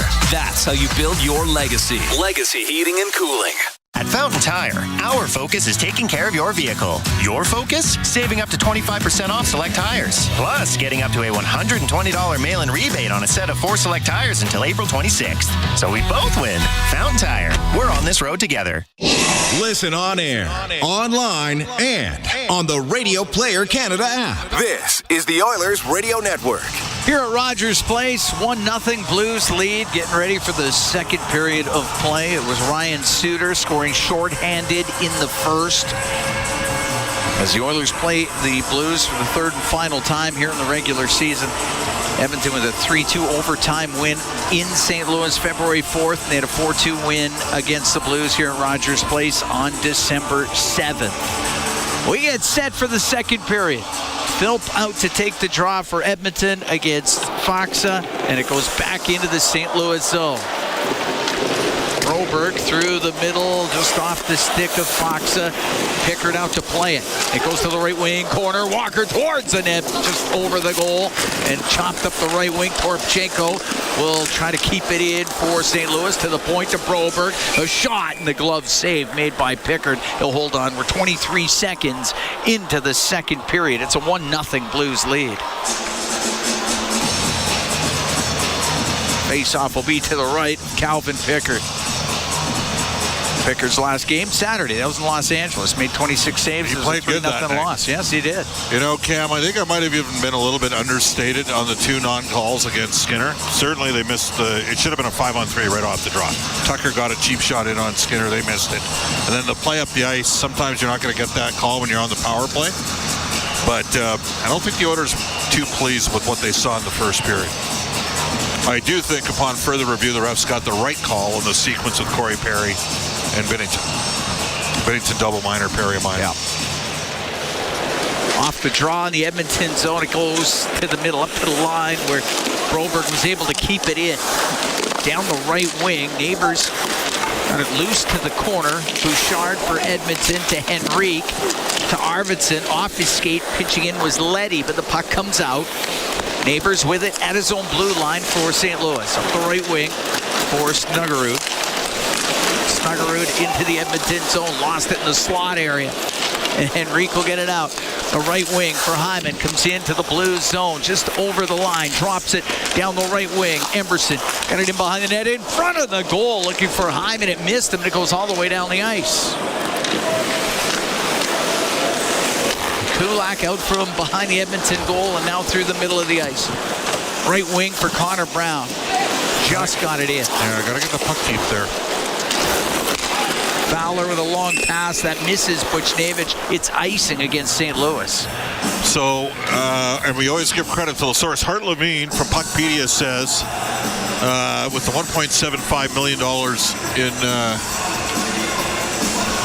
cap savings by moving John Klingberg to LTIR, it's basically going to open up $1.3 million worth of cap space for Edmonton. Off the draw, puck into the left wing corner. It comes out to Skinner. It's shot off the post. In front, scores! Connor Brown had it come to him, and he ties the game at 1. 10th goal of the season for Connor Brown as the two Connors combine after Skinner hit the post. We got ourselves a tie game. We're 1:30 into the second period. And Connor Brown just off the left side. Yeah, after that hit the post, the puck comes free, and Connor McDavid can chop it over to Brown. And the Oilers have tied things up. As Brown went short side on Binnington.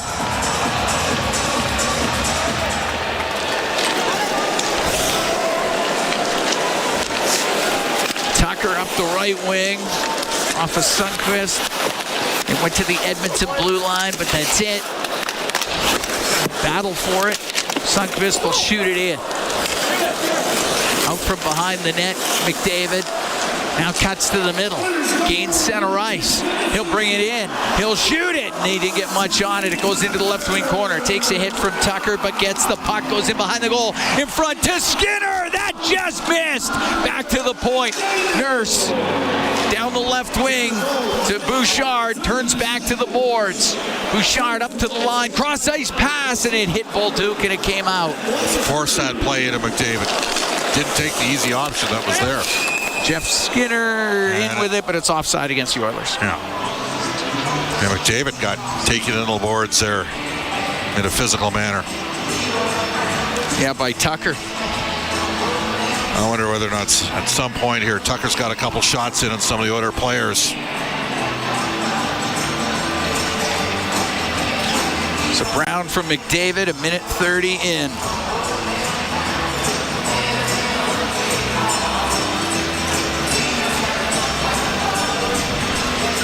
Janmark taking the draw against Faksa. Podkolzin can bring the puck in. Gets to the left wing corner. Stops up. In behind the net. Matthias Janmark to Vasily Podkolzin. To the point. Kulak to Emberson. Off the boards. It goes deep. On the right, Perry could not get it in front of the goal. It gets cleared out by Toropchenko and down the ice. It should be icing, and it will be. Why would you wait that long? And that's what Kulak's saying right now. That was a late call. Walker was in on the forecheck.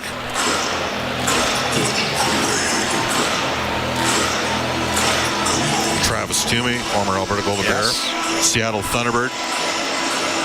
Linesman suffered a wrist injury earlier this season? Hand injury. Oh, that's right. Was lacerated. Isn't he from Leduc? He is. I did his father, Jim Tomey's games as a Alberta Golden Bear football player in the late 1980s. And Travis is not a young linesman. He's been in the lookout. Here's Perry to the middle of the ice. The shot off the stick of Toropchenko. It goes out of play.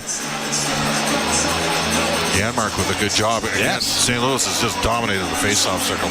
71%.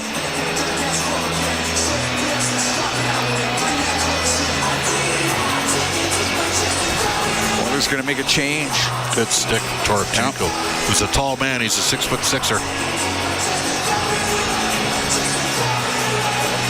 Henrique into the face-off circle with Robert Thomas. Oh, cow. Or not. Henrique out, Arvidsson in. And that was Toomey waving him out.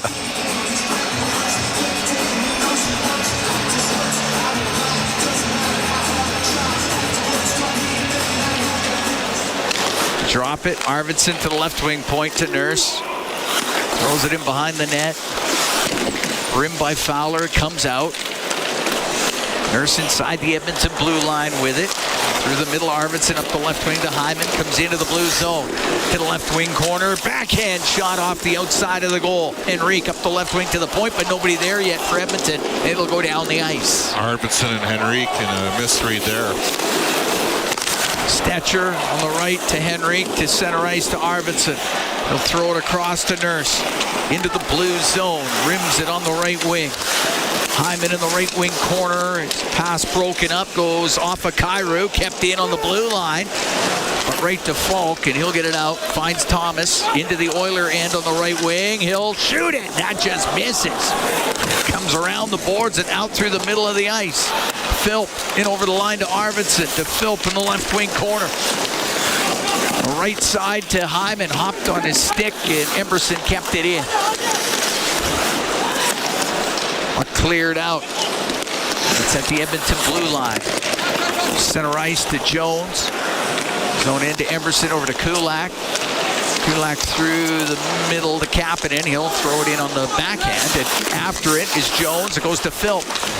Philp off the left wing boards to the point. Kulak shot and the save made by Binnington. There's traffic. And now battling in front of the net is Tucker and Jones. And the linesman will get in. 4 minutes, 19 seconds gone in the second period. Tied at 1 here at Rogers Place.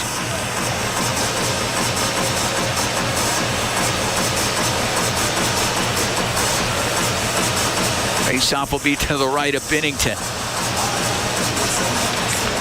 I mean, I know Suter's a big, strong man, but I think Philp's got to give him a shot back there after. It's not like Suter at age 40 is looking to drop the gloves. He's just seeing how far he can push you.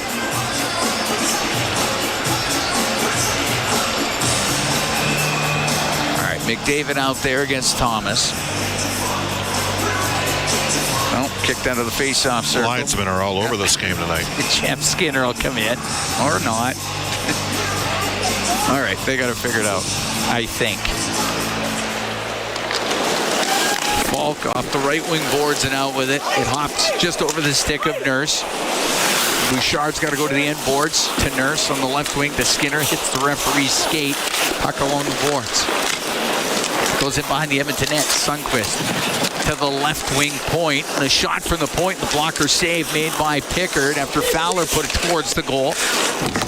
Thomas tried to dig it free, and it'll come to the blue line, and Thomas will keep it in to Buchnevich on the right wing. The left wing corner to Thomas is passed to the point off the stick of Falk and all the way down. Oh, the Oilers are lucky because Bouchard dropped the stick, and they had a chance for a low 2-on-1 if they could have negotiated contact on that pass. Fowler to Kyrou into the Edmonton zone. Pass across. Oh, what a stop by Pickard coming across off of Dvorsky. And the puck back to the left wing point to Leddy. To the right side for Broberg. Goes to the right wing corner. To the right wing point for Bolduc. Dump the puck in behind the Edmonton net, and it's out through the middle of the ice. Janmark into the blue zone to Perry through the middle. Past Podkolzin, and it goes to Janmark. Off his stick up near the line. Kulak keeping it in for Podkolzin. Now to Perry in behind the net. Perry in the right corner. Podkolzin to the point. Emberson is shot. Save made by Binnington. Rebound to the side of the goal, and Bolduc will get it high in the air and out. Oilers come close for 6 minutes into the second. Tied at 1. The Oilers and the Blues. Puck dumped into St. Louis territory. Binnington to play it. Left wing corner to Nick Leddy. Up the right wing for Snuggerud. In over the line. Broberg shot off the stick of Arvidsson, and that goes out of play. We're going to take a break. 6 minutes, 14 seconds gone here in the second period. Tied at 1, the Oilers and the Blues. From Rogers Place, it's Four Dealers NHL hockey on the Oilers Radio Network. Sportsnet Plus is your ultimate destination for Oilers games. Stream more matchups than anywhere else. Spectacular! Catch Oilers action all season. Plans starting at $19.99 a month. Subscribe now at sportsnetplus.ca. Hey, Paul Brandt here. Big skies, rugged landscapes. Now that's Alberta in a nutshell. And if you're looking for an SUV that can keep up with this place, check out the Ford Bronco. Built for those who crave adventure, with serious off-road capability and style to spare. Whether you're hitting the mountain trails or exploring the back roads, it's the perfect ride for those who want to experience everything this province has to offer. The Ford Bronco. Adventure awaits at your Alberta Ford dealer. And tell them PB sent you. When the Oilers are on the ice, the big hits are a part of the game. But they shouldn't be a part of your drive. If you've been injured in a car collision, let James H. Brown & Associates and their over 200 years of combined injury law experience help you. Locally owned and proud Edmonton Oilers fans, James H. Brown & Associates is ready to support you with their unrivaled experience, unrivaled results, and unrivaled commitment. When accidents happen, head to jameshbrown.com. Sportsnet Plus is your ultimate destination for Oilers games. Stream more matchups than anywhere else. Spectacular! Catch Oilers action all season. Plans starting at $19.99 a month. Subscribe now at sportsnetplus.ca. All games, all season. You're listening to the Oilers Radio Network. Cal Moon and Bob Stauffer here at Rogers Place, tied at 1, the Oilers and the Blues. Ryan Suter scoring a shorthanded goal in the first period for St. Louis. Connor Brown scoring early in the second period for Edmonton. Face off to the left of Calvin Pickard. He's had to make 3 very good saves coming across in this game. And 2 of them were on Dvorsky. He's playing in his second NHL game. Just 19 years old. First round pick of the Blues in 23. On the right wing, Snuggerud from the angle misses short side, upstairs, around the boards, over the stick of Broberg and out. Broberg chases after it, being pressured by Hyman, who gets the puck. Hyman on the right wing. Off the right wing boards to Adam Henrique. Henrique in behind the net to Arvidsson. He'll come over to the right wing. Up to the top of the circle, went to cycle it, broken up by Shen to Snuggerud. Now on the left, and it was to Neighbors. He put himself offside. And we get the whistle. Oilers. Cam, this occurred before you were broadcasting the Oilers games, but Edmonton had a game where they got a couple injuries during the game against Colorado, and then Benning got sucked into a fight, and they were down to 3 defensemen for like 5 minutes straight. That's not good. And Nugent Hopkins ended up taking a couple. Played some D? Yep. Well, he could do it. There's nothing he can't do. Great athlete, as you know. Yes. Just inside or at the Edmonton blue line. Puck comes to center ice. Gets shot in. Toropchenko to Suter. Over to Tucker. Up the right side. Where Foxa just got it to the Edmonton blue. So Philp in behind the net over to Emberson. Tied at 1. We're here in the second period. Oilers hosting St. Louis. Long pass up the right wing to Jones. Comes into the St. Louis end. Got stood up top of the circle and the puck knocked out. Kapanen on the left wing. He'll shoot it in. Binnington out of his net to stop it. Gave it to Suter. Couldn't rim it, but it will get to Toropchenko. He'll clear it out. At center ice. Puck rolled in by Walker.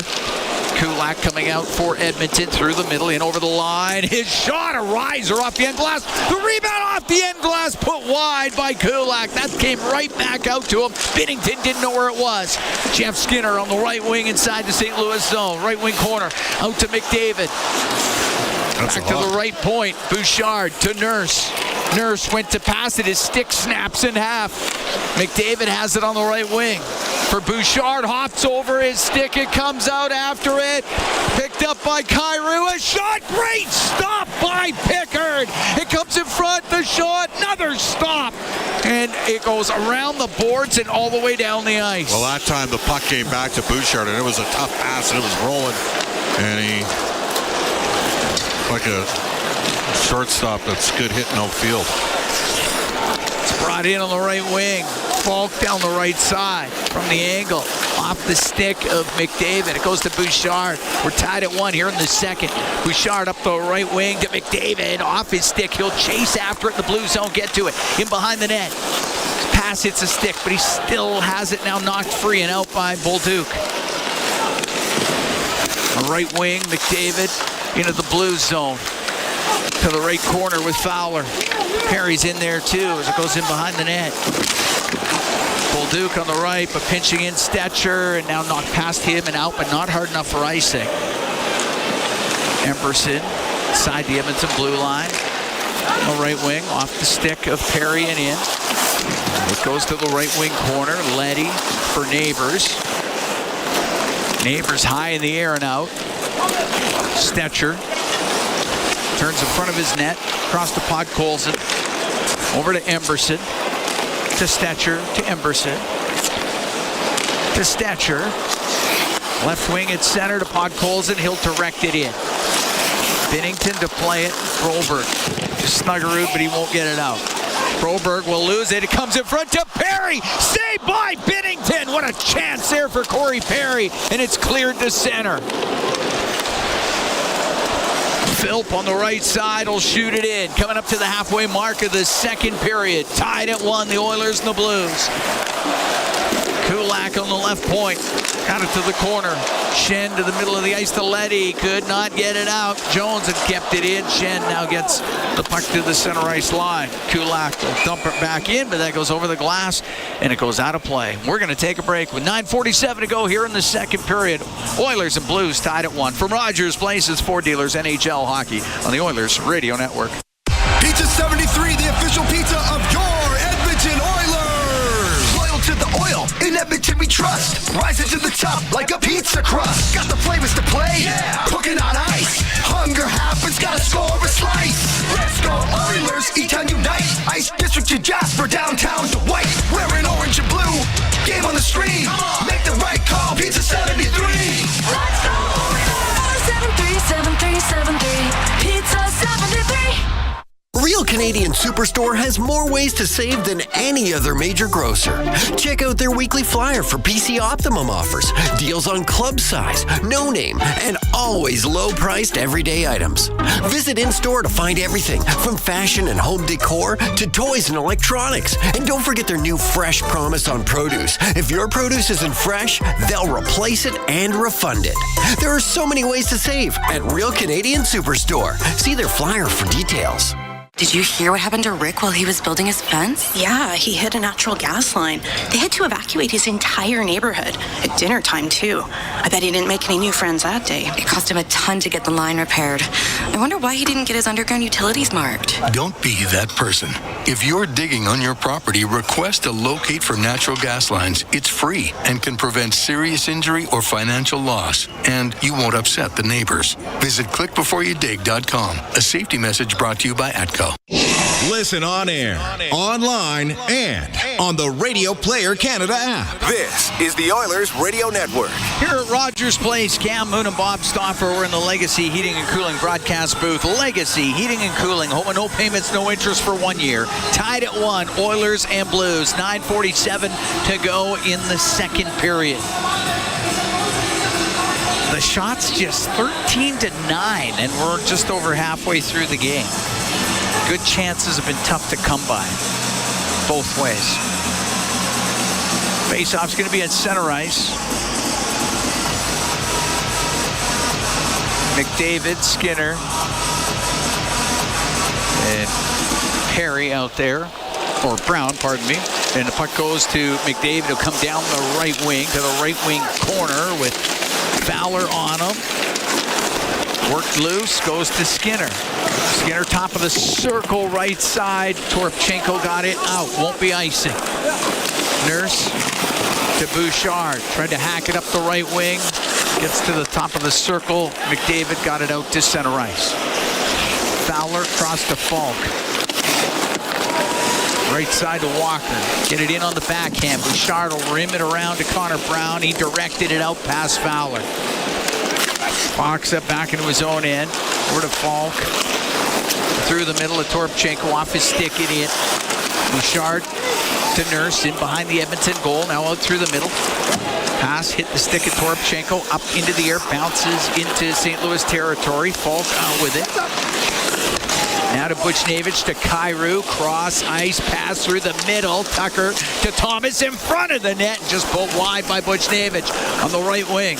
Thomas skates all the way across the top to Buchnevich. Turns and shoots high and wide.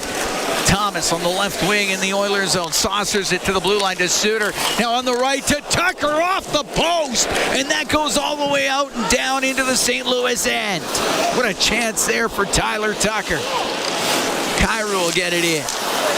Emberson to the left wing corner to Nurse. Behind the net, rims on the right, and it's Hyman into the blue zone with Arvidsson. The pass across. Oh, he just missed Henrique, who followed it up. Arvidsson out of the left wing will shoot it. Launches off the stick of Suter. The puck along the right wing boards in the blue zone. Suter in behind the net to Tucker.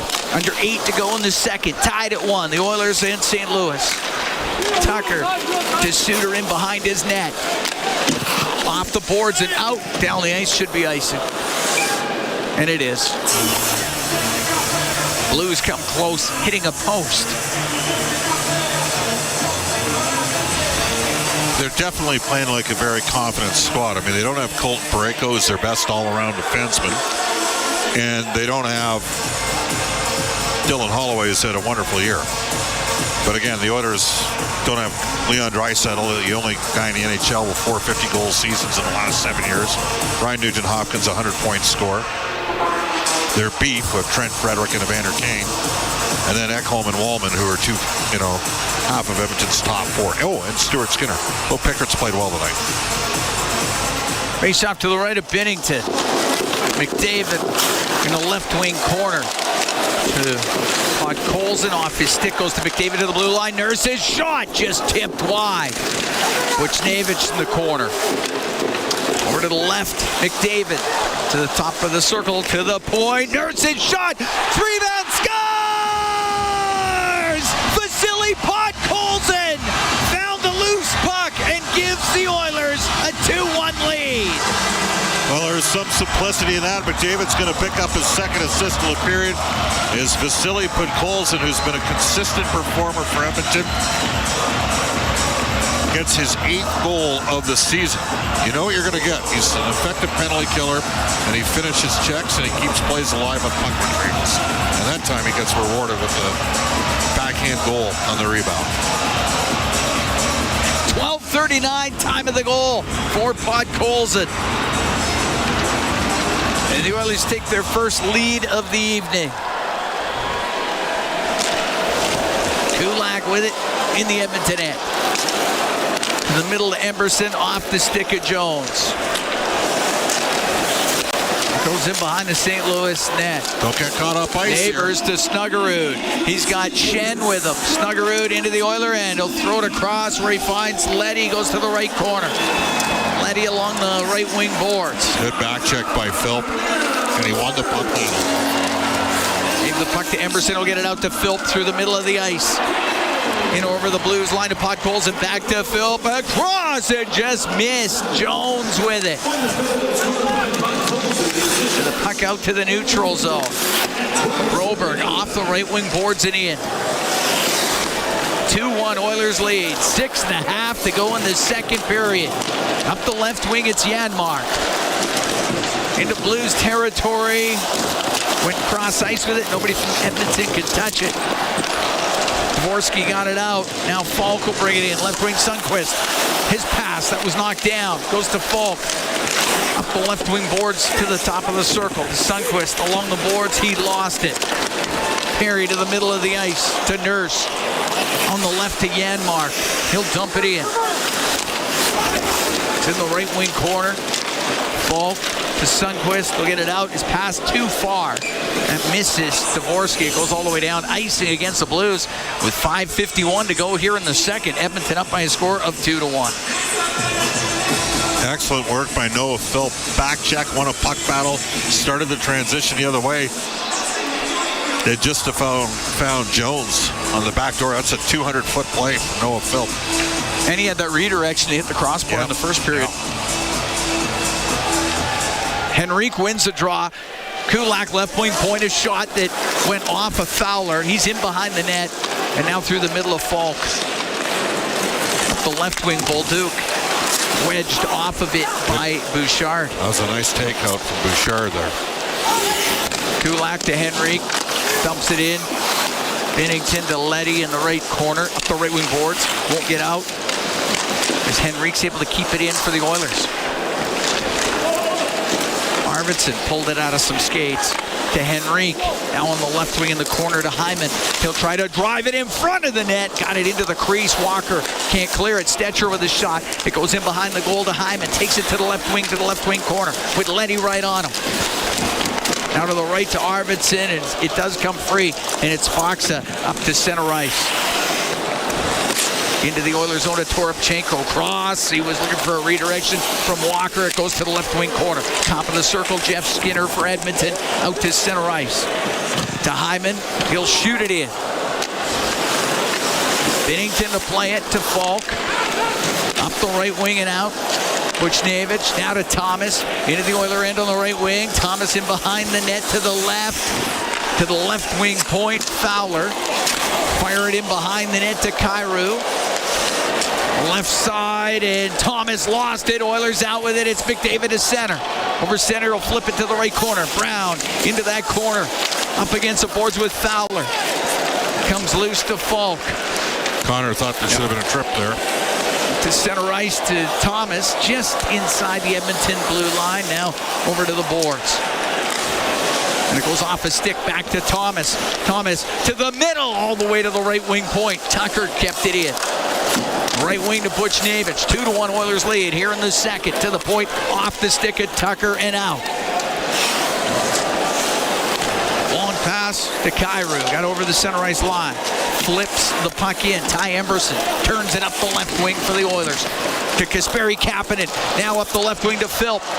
He'll get into the blue zone. Philp stops up to the middle to Kapanen. The shot! The save by Binnington. And he squeezes it and holds on with 3.5 to go here in the second period. And the Oilers have a 2-1 lead on the Blues. We'll be right back from Rogers Place. It's Ford Dealers NHL Hockey on the Oilers Radio Network. Hey Edmonton, big moves need big talent, and AMJ is your go-to partner. For all local residential and commercial relocations, AMJ delivers a smooth, stress-free experience. AMJ, your team for every move. Contact your local branch today. From the biggest stadiums to the coziest holes in the wall. From house parties to porch hangs to pride celebrations. From your favorite fuzz shop to your local Indian spot. From noodle bars to sports bars to salsa bars. There's a Molson with your name on it. Canadian Ultra XL. Molson. Everyone in. Must be legal drinking age. Did you know that there are 9 Napa Auto Parts stores serving the greater Edmonton area and have been doing so for more than 50 years? Since Napa first opened in Edmonton, the community has grown and vehicles have changed, but you can always trust Napa Auto Parts to provide you with the expert know-how and the best vehicle parts. And if that isn't enough, every time you visit a Napa Auto Parts store when you present your AMA card, you receive an additional 10% discount on all retail parts and accessories. Visit your local Napa Auto Parts store for more offers and expert know-how. Napa Auto Parts is a proud fan of the Edmonton Oilers. Hey Edmonton, big moves need big talent, and AMJ is your go-to partner. For all local residential and commercial relocations, AMJ delivers a smooth, stress-free experience. AMJ, your team for every move. Contact your local branch today. All games, all season. You're listening to the Oilers Radio Network. Cam Moon and Bob Stauffer here at Rogers Place. 3.5 to go in the second period. 2-1 Oilers lead the Blues. Vasily Podkolzin, the go-ahead goal for Edmonton at 12:39 of this second period. It's been Podkolzin and Connor Brown scoring for Edmonton in the second. Ryan Suter, he had the goal in the first period. Buchnevich and now Tyler Tucker with the assists on that. Face off to the left of Binnington. McDavid to take the draw against Shen. Gets to the middle of the ice. Snuggerud's going to bring it out for the Blues. Into the Oiler end on the left. Goes to the left corner. Pass in front of the net off the stick of Pickard. And the puck in the right corner. Snuggerud along the boards. Takes a hit from McDavid. McDavid gets the puck. Goes in behind the goal. Shakes off Snuggerud. Rims on the left. Jeff Skinner trying to get it out. Falk is pinched in. And the puck will go to Neighbors. To the middle of the ice. Fowler forced to the left. To Snuggerud. Went to shoot it. Fanned on it. Skinner couldn't get it out. It goes off of Neighbors. Kicks it to the end boards. As Bouchard ties up with Shen, out from behind the net comes Stetcher, or make that Skinner. Skinner will get it out for Nurse into the blue zone, down the right wing off the outside of the goal. The right wing Thomas will come out for St. Louis into the Edmonton end. On the right wing Buchnevich, the return pass missed. And it's cleared by Brown. Oilers needed to complete a change there. Brown with just a soft chip to get it out. Letty into the Edmonton end to the left corner. Now in behind the net. It's knocked off his stick. Kyrou on the right to the right side. He wanted to get it to Buchnevich. Instead, Arvidsson will get it out. Give it to Hyman off his stick, trying to get by Broberg. Broberg turns, got the puck, and now up the left wing out to center ice. To Cairo, into the Oiler end. A shot! That's booted out by Pickard. Puck inside the Edmonton zone. Pass comes out in behind Hyman, though, so Broberg. Man, Broberg can skate, eh? Sure can. Looks effortless. Up the right wing off the boards and in. That's icing against St. Louis. First time we saw Broberg was at the Helenka Gretzky. He was Sweden's best player, and then we didn't see Broberg running the power play at the World Juniors the next year. They had Victor Soderstrom, who is currently not in the National Hockey League, running their power play, and there was, some concern, but Oilers have had a lot of guys here. Some secondary scoring tonight for Brown and Podkolzin. Those guys will be in the lineup when Edmonton starts the playoffs, regardless of the significance of the big, players that come back. Parried his Stetcher and his shot's blocked and it goes out of play. You're adding a 50-goal scorer in Draisaitl, who this year has been the best player in the league. You're getting Ryan Nugent-Hopkins back. He's out with an illness tonight. Ryan Nugent-Hopkins touches every aspect of Edmonton's game. He's on the first power play unit. He's on the first penalty killing unit. He often plays with Connor McDavid 5-on-5. He's a third-line center option. They decide to move Henrique to the wing. Face off to the left of Binnington. Minute 43 to go here in the second. Frederick and Kane may not start in the top six, but if the Oilers have some success in the playoffs, they might be finishing in the top six as they get up and running. It's wide open for both of those guys to be significant contributors here, especially given the physicality dimension that they bring. Podkolzin after it in the right wing corner. Came loose to the middle. Tucker pokes it up to Toropchenko. Now on the right, Bolduc into the Edmonton zone. Toropchenko over to Bolduc on the left. It went off a stick, and the puck does come out. And it's Stetcher at the Edmonton blue line. Sometimes you don't have to give up the puck. Podkolzin to Janmark into the blue zone. He'll go to the right corner. Oh, wow.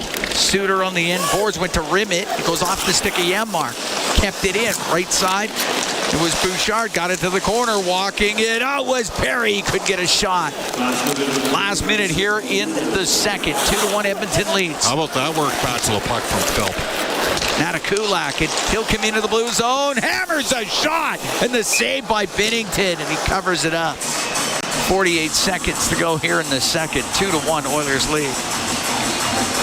Yeah, Philp's been really good at coming back, working back into the play. He's skating better. Maybe he's just playing with his third call up. Had a pretty good first game in Nashville as well.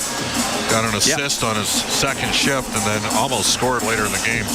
Game that Draisaitl dominated as the Oilers did not have Connor McDavid. McDavid's missed 14 games this year. The Oilers have gone 8-6 without number 97. This is his first game back after missing 8. And it's a little bit deceptive because they're 7-2 with McDavid or with Draisaitl. Look out. Puck brought in by Shen on the right wing. To the net, a shot! Pad saved by Pickard. The rebound just went past Neighbors. And Philp will get it out off the boards, down into the blue zone. Icing waved off. Flying after it is Jones.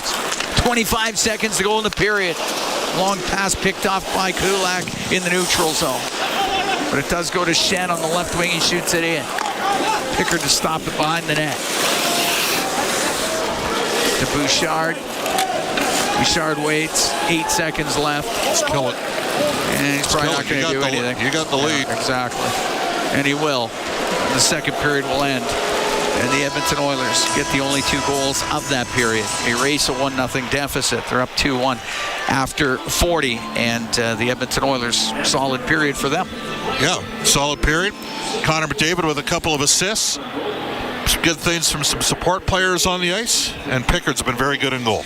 Very good in goal. So that's where we sit. We're through 40. Connor Brown, Vasily Podkolzin, the goal scorers for Edmonton. Ryan Suter scored in the first for the Blues, and Connor McDavid with a couple of assists. His first game back after missing the last 8. And the Oilers have a 2-1 lead through 40 minutes against the Blues. We have got a second intermission coming up, and I can tell you right now, Bryn Griffiths, Rob Brown, they are fired up, and they're ready for it. They'll have it on the other side. 2-1 Oilers after 40 from Rogers Place. It's Ford Dealers NHL Hockey on the Oilers Radio Network. Do your tires feel like hockey pucks on the road? Perhaps it's time for a new set of Atturo tires. No matter what you drive, Atturo has the right fit for you, including the all-new Trailblade HT and AZ810, premium all-weather tires for your pickup, car, SUV, or crossover. You can rest assured that Atturo tires will get you through all 4 seasons. Available at Action Car and Truck, Point S, and tire shops everywhere. Find a dealer near you at atturo.com. Here's what's new at 880ched.com. 880 Ched and Jubilation's Dinner Theater want to celebrate you. As a thank you to our amazing listeners, Eileen Bell will be hosting a listener appreciation night at Jubilation's Dinner Theater's production of The Big Bang Parody, a musical, on April 23rd. Head to 880ched.com for your chance to be part of Listener Appreciation Night. Get your name on our insider list today and keep up to date on pre-sales, contests, and more. Visit 880ched.com. At the intermission, brought to you by End of the Row Flooring Centers. Let's get flooring. Drop puck into the left wing corner. It comes out to Skinner. It's shot off the post. In front. Scores! Connor Brown had it come to him, and he ties the game at 1. And that's our Highlight Zone, brought to you by Century Casinos. All in, all games, all season. Century Casinos with 3 great locations in Edmonton, St. Albert, and right next door to the Edmonton International Airport. Welcome to the Winter Zone. Welcome to the second intermission here at Rogers Place. After 40 minutes of play, the Oilers scoring twice in that frame, and they now lead the St. Louis Blues 2-1. Bryn Griffiths and Rob Brown back with you here at Rogers Place. Brownie, I thought the Oilers picked it up a notch or 2 in that period. I like the way they played. Well, they did. They limited the chances. There weren't a lot of shots either way in that second period.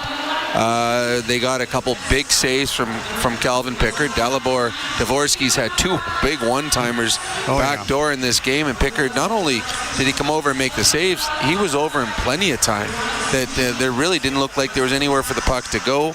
And Connor McDavid, we talked about, he had jump in the first period. He was excellent again in the second period and created a couple scoring chances just by being dogged on the puck and forcing turnovers. So it was again, not a lot going on. The Oilers capitalized on their chances. The Blues didn't, and the Oilers have a lead going into the third. A lot more traffic in front of Bennington. It was a little more unpleasant for him, I thought, in that second period. Like, for example, Podkolzon's 8th goal of the season, right in front of the net. Connor Brown was buzzing the net constantly. It's been good to see the Oilers going to the net a little more aggressively here through the second period.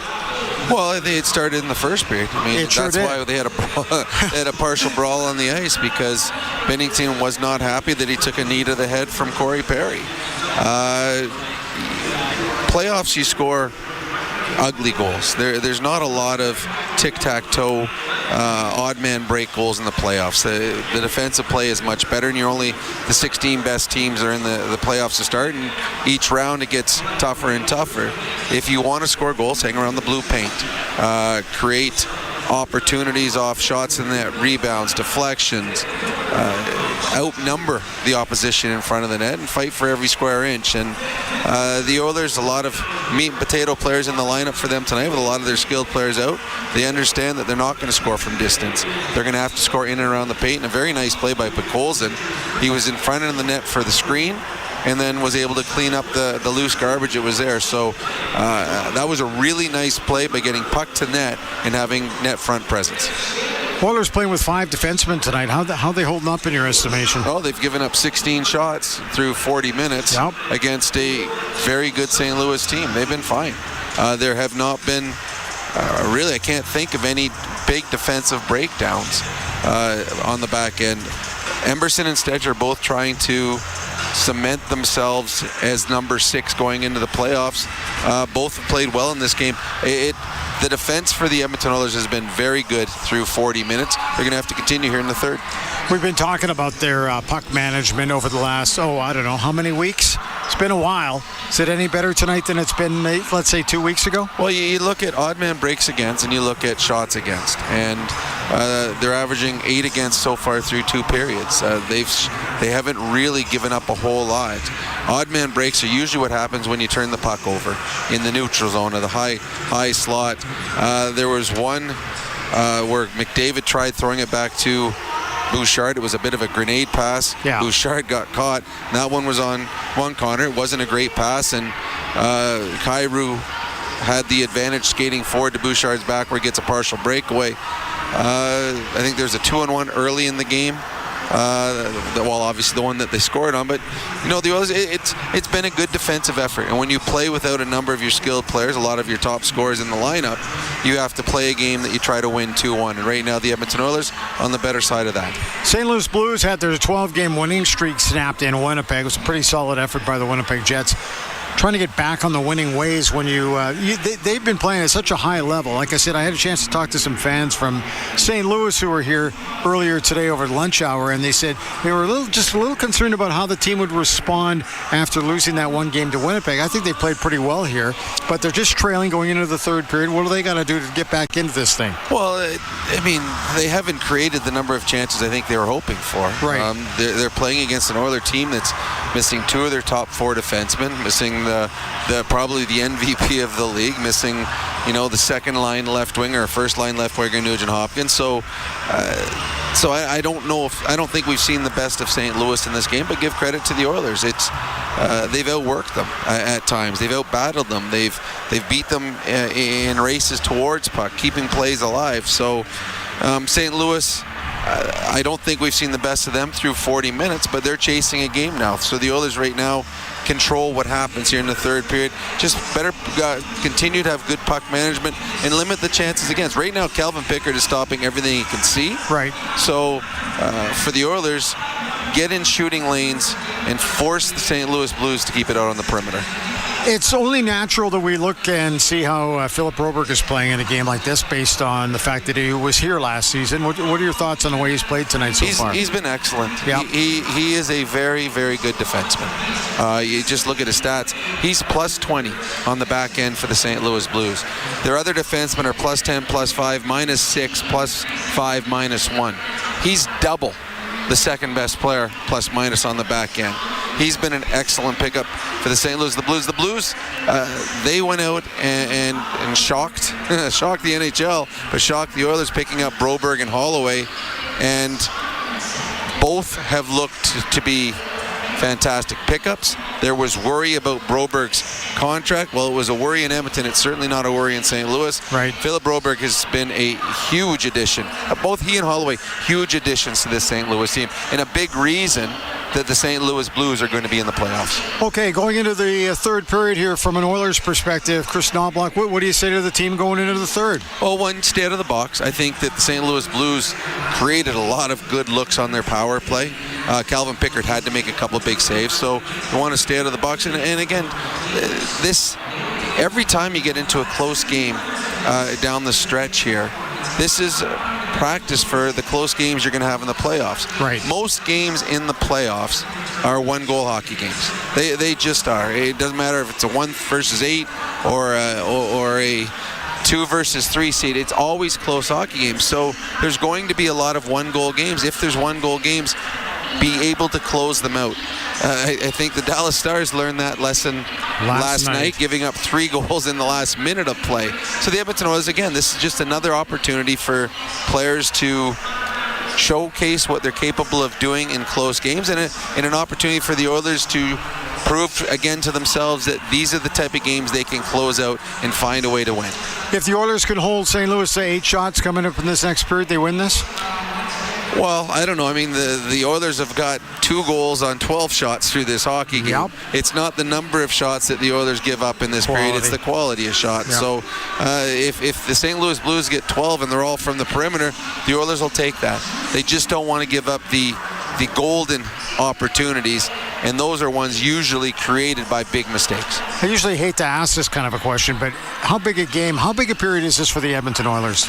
I don't think it's that much difference. I mean, they're playing without 8 players. The big games start 2 weeks from now. This game, I don't know if the Oilers can catch the LA Kings, and I really don't think it matters. For me, the Oilers in this game and the remainder of the season, just don't run into any more injuries. As far as big games start 2 weeks from now. Oilers win this one. The Calgary Flames right now have a 1-0 lead on the Ducks in Anaheim. Calgary's got to lose outright in regulation. combined with the Oiler win, and that will be enough to clinch a playoff spot here tonight. Brownie, thanks. We'll talk to you in the postgame. Looking forward to it. We're taking a timeout. We're coming back with more at the intermission, brought to you by End of the Roll Flooring Centers. Let's get flooring. This is your Ford Dealers NHL Hockey on the Oilers Radio Network. All right, give me something big. The Ford It's a Big Deal event is on. Bigger. Get a big truck and an even bigger deal. Love it. Now the details. Right now, lease a 2025 F-150 STX with the Black Appearance Package from $220 bi-weekly at 0% APR for 24 months with $43.75 down. That's like $110 weekly. Now bring it home. Plus, there's a $750 bonus for eligible Ford owners. Hurry into your Alberta Ford store or visit Ford.ca today. When it comes to your new home, nothing should stop you from getting exactly what you want.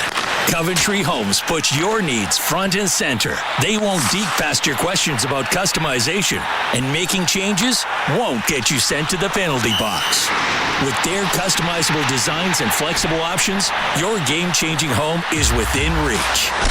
Score big with flexibility. By Coventry Homes, the official builder of the Edmonton Oilers. Hockey season is back. And so are the deals at Boston Pizza. Cheer on your team while ordering off their game day menu, or come in and see what great promotions they have going on. At Boston Pizza, they always have something craveable for you to enjoy.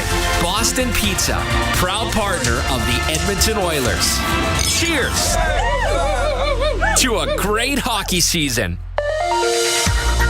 With Global News, I'm Thomas Dias. Edmonton police say the medical examiner has confirmed that 52-year-old Daryl Demchuk died of gunshot wounds after a shooting that took place near 66th Street and 38th Avenue last Sunday night, with the death ruled a homicide, and area residents asked to check their surveillance systems.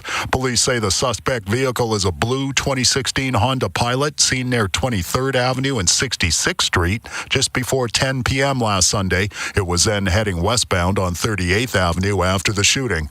The number of measles cases in the province continues to rise, with 19 new confirmed cases in the past 3 days for a total of 46. The Edmonton Zone Medical Staff Association is calling for a vaccination plan and better updates from the province. Association President Richard Owen says that vaccination does not just protect you, it protects those around you. And the new U.S. ambassador to Canada says this country is America's most valuable trading partner. The U.S. Senate confirmed former Michigan Congressman Pete Hoekstra today to be Washington's top diplomat in Ottawa. He says he'll work with the Canadian government to review and strengthen the trading partnership as well as secure borders. News on demand at 880ched.com.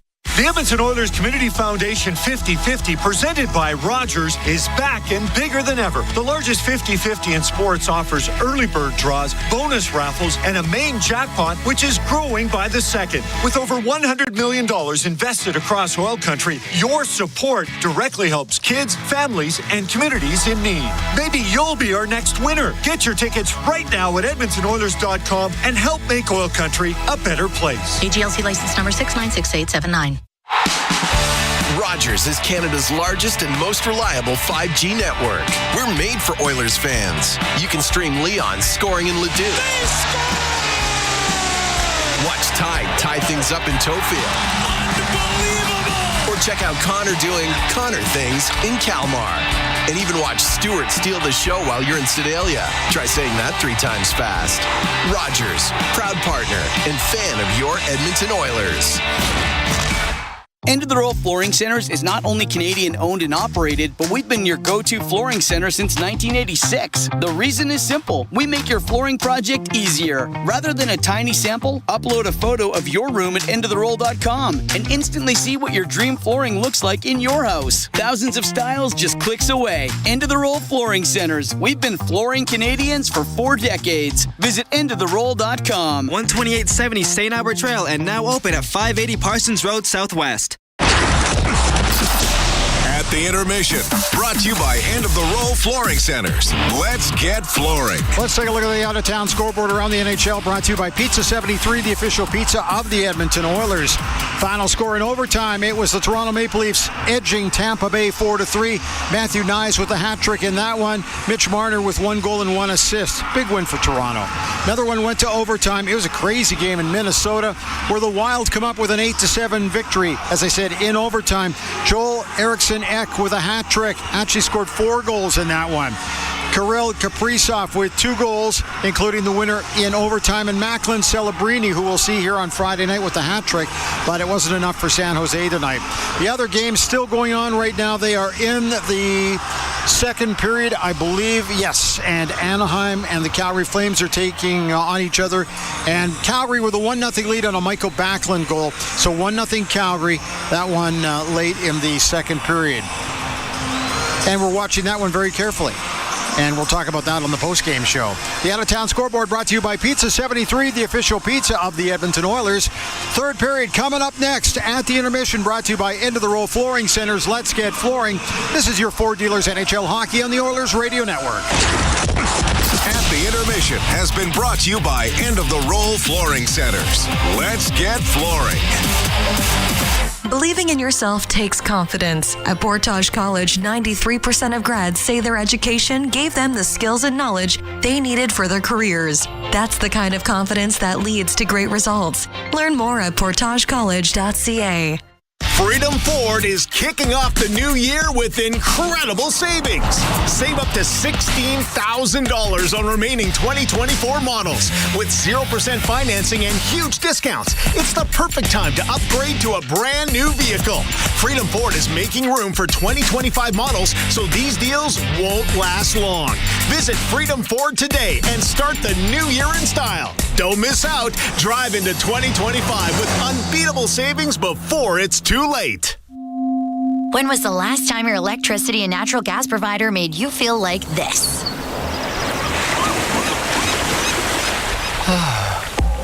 Low rates, no strings attached, year-round perks, and local energy experts who always have your back with Encore by EPCOR. Find that carefree energy feeling at encore.epcor.com/carefree. Customers are free to purchase natural gas or electricity services from a retailer of their choice. For a list of retailers, visit ucahelps.alberta.ca or call 310-4822 toll-free.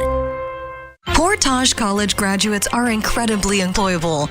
How does Portage know? 99% of employers surveyed said they would hire a Portage grad. Get career ready at Portage College. Learn more by visiting portagecollege.ca. Listen on air, online, and on the Radio Player Canada app. This is the Oilers Radio Network. Here at Rogers Place, Cam Moon along with Bob Stauffer. We're getting ready for the third period. Edmonton has a 2-1 lead on the St. Louis Blues.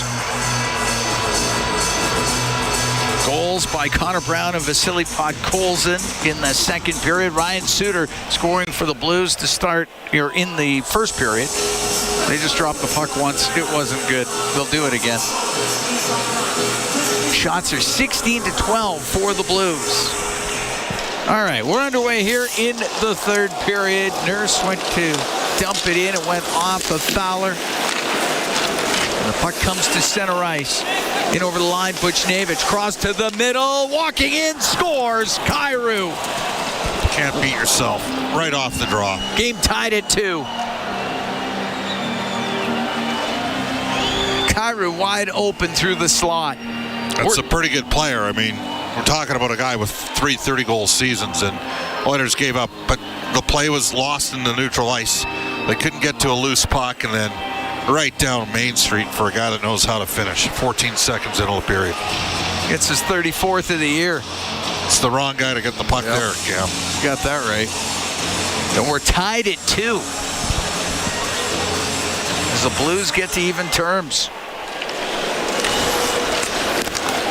Fowler up the left wing. His pass blocked by Bouchard. Brought in. Brown across to Bouchard. Can't get it towards the net. Falk in the right wing corner to the blue line and just out with it. Fired back in by Brown. Binnington to stop it. Goes to Falk in the right corner. Now out through the middle. Hit Neighbors in the skate. Following it up is Fowler. Into the Edmonton end. Centering pass. pass. That goes on net, and the save by Pickard as that hit a leg going towards the goal. Jeff Skinner can get it to the line and out, and now to Brown. Brownie into the Blues zone through the middle, and McDavid got held. Penalty coming up to the Blues. McDavid on the right wing to the point to Bouchard. We're tied at 2 in the third. To McDavid to Bouchard. Down the left wing, Kulak to the corner. Back up the left wing boards to the line and went off the stick of Bouchard. It came out. Oilers regroup. Delayed penalty coming up to St. Louis, and they touch it. McDavid to the line. It gets between Bouchard and Kulak and out. Arvidsson into the Blues zone on the right wing. For McDavid, right wing corner. To the point to Kulak. Cross to Nurse, to Kulak on the right. Put a puck on the net here, to fellas. Nurse to the left, over to Kulak. Skates to the middle. His shot, save, rebound, scores! Victor Arvidsson with the rebound! And the Oilers have a 3-2 lead. Cam, what do they do? Put it to the net. Put it to the net. Arvidsson's going to pick up his 14th goal of the season.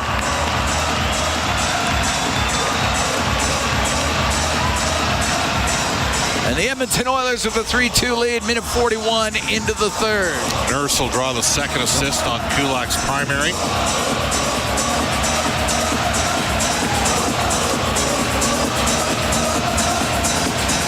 The Oilers will not go on the power play now. Oh, you'll take the goal. But you'll take the goal. They score on the delayed penalty. And Pickard on the bench for the extra attacker.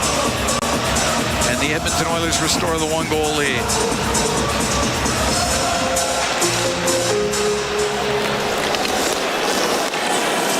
Suter to Tucker up the right wing, too far for Bolduc. That's icing against the Blues.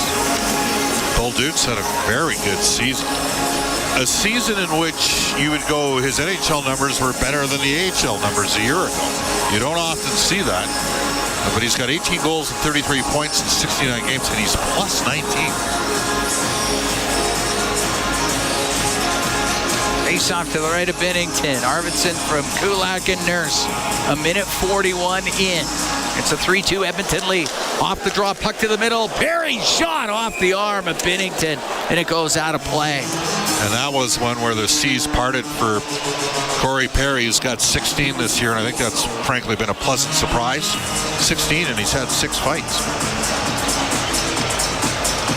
Just off the right shoulder of Bennington. Edmonton will make a change. See how this Henrique unit responds after being on the ice for the goal against. Arvidsson back out there. He scored the go-ahead goal. With the Gardien pulled, the extra man. Tucker behind his goal to Suter. It goes to the right wing boards. Hyman jams it back in behind the net. Tucker tries to poke it up to the line. He does. And it's brought out. It's Kyrou into the Oiler end. Runs into Kulak. Loose puck behind the goal. Up to Arvidsson on the right wing. Now to center ice to Hyman. Got it to the line, and it goes into the right wing corner of Blues territory. Rim. Emberson right point. Get it across. The one-timer. Save made by Bennington coming across. And puck comes free. Hyman. The shot off a stick and just wide. Arvidsson got all of that one-timer. Bennington, that was a good save as Emberson will keep it in. To the left wing boards to Arvidsson. Into the left corner to Hyman. Knocked away from him. Goes to the blue line where Kulak will keep it in. The Oilers will make a change. 3-2 Oilers lead. 2:45 gone here in the third period. Tucker up the right wing. Off of Walker. Goes into the Edmonton bench. Arvidsson gets another good chance. The hard shot. Yeah, he got a lot on it. It was a real good look there. As Emberson got the pass across to him. Yamark will take the face-off outside the Edmonton blue line. Or not. He's out of it. Kicked out of the face-off circle. Podkolzin will take the draw. Podkolzin wins it to himself. Comes into the blue zone, off the right wing boards, into the corner, runs into Broberg. Puck goes over to Walker of the Blues. Got it to center ice, and Kulak quickly in over the line to Perry. The shot, and a pad save made by Binnington. Gets to the blue line. Nice play by Kulak to break that up. Foxell will lift it up, goes off his Stetcher. Stetcher inside his own end. Behind the net for Brett Kulak. Kulak up to center ice. To Kapanen on the right. Skips it on net. Binnington got it over to the boards. That's hacked out of play. Went off a stick. And it went off a stick, so it won't be a penalty. It'll be a face-off in the blue zone. 3:38 gone here in the third. 3-2 Oilers lead. Oilers' first game back after a 2-2 road trip. Wins in Vegas and San Jose, losses in Anaheim and Los Angeles. Face off to the right of Binnington.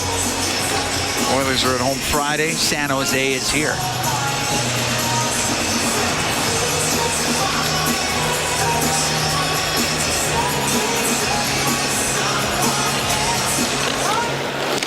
In the right wing corner. Ball through the middle off of Shen. Puck brought right back in. Here's McDavid with speed. In over the line. The shot. Oh, off the outside of the net. He had Binnington down and out. McDavid after it in the right corner. And say knocked down with a high stick. Binnington got lucky there. But he stayed with it. He fought to make the save. Oh, the speed by Connor McDavid. Flying into the zone and off the outside of the net. I mean, he walked Justin Fall there.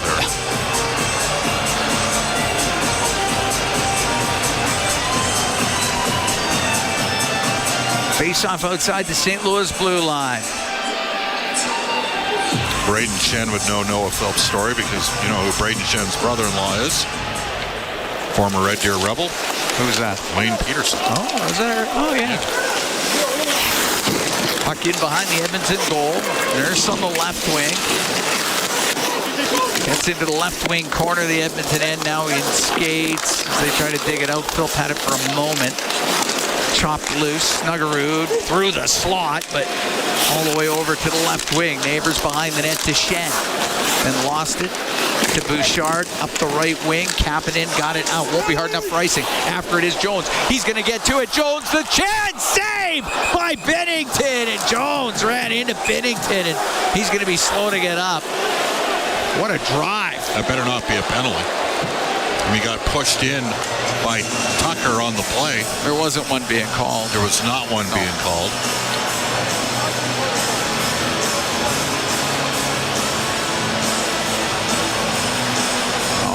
Jones had to one-hand that on net. This is his second best game that he's had. Best one, as you know, was his first one. Yep. It was all world that night. Binnington's. Looks like he's going to be all right. Yep.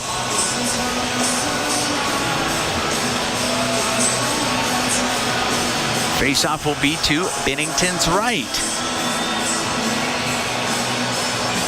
3-2 Oiler lead here in the third period.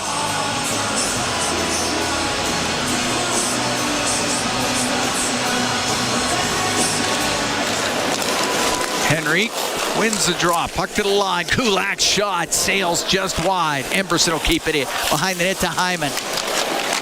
Hyman to the right wing. Off the right wing glass. And it's Kyrou to get it out to center ice to Buchnevich to Kyrou. And checked by Henrique. Henrique got it out to the neutral zone. Turned right back in and trying to go towards the net was Thomas. Puck goes in behind the goal. Kyrou on the inboards with Kulak. Kyrou had it knocked off his stick. Buchnevich to Kyrou. Near the top of the circle, and it was just played out off the stick of Hyman and right back in with it. Buchnevich on the left wing. Get the puck to Jordan Kyrou, top of the circle. Cycle it to Thomas to the middle to Kyrou. The shot, Buchnevich scores. Pavel Buchnevich at the side of the net, got 2 whacks at it and ties the game at 3. This line for Edmonton's getting killed against this top line for St. Louis. Chris Knobloch's going to have to maybe look at a different matchup here. And give them credit. They've loaded up their 3 best offensive players on the same line. Buchnevich is a highly skilled player. And they threw it around and worked a short cycle. And Kyrou got stopped, but finding the rebound and unable to get the right pad there was Calvin Pickard. So Buchnevich eventually able to put that in. But they got one line. I talked about it during the intermission on Rogers. Like, the Oilers got to do a good job against that line. And that line's got them twice here in this period. Buchnevich is 19th of the year. He's got goals in 4 straight games. 5:25 time of the goal. Kyrou picks up an assist. We're tied at 3 here at Rogers Place. Puck shot into the Oilers zone, but it goes off his stick over the glass. Not a play. We'll get a neutral zone face-off. Kyrou and Thomas. I mean, really, Cam, they're creating all of their havoc off of one line in this game. They got a lucky break on the shorty because there was 2 calls that could have been made that didn't get called.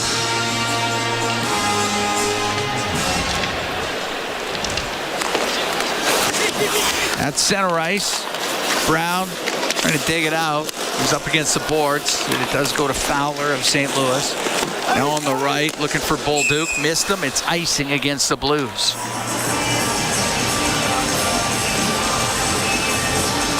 Tied at 3 here in the third. There's the Blues scoring early in the third period.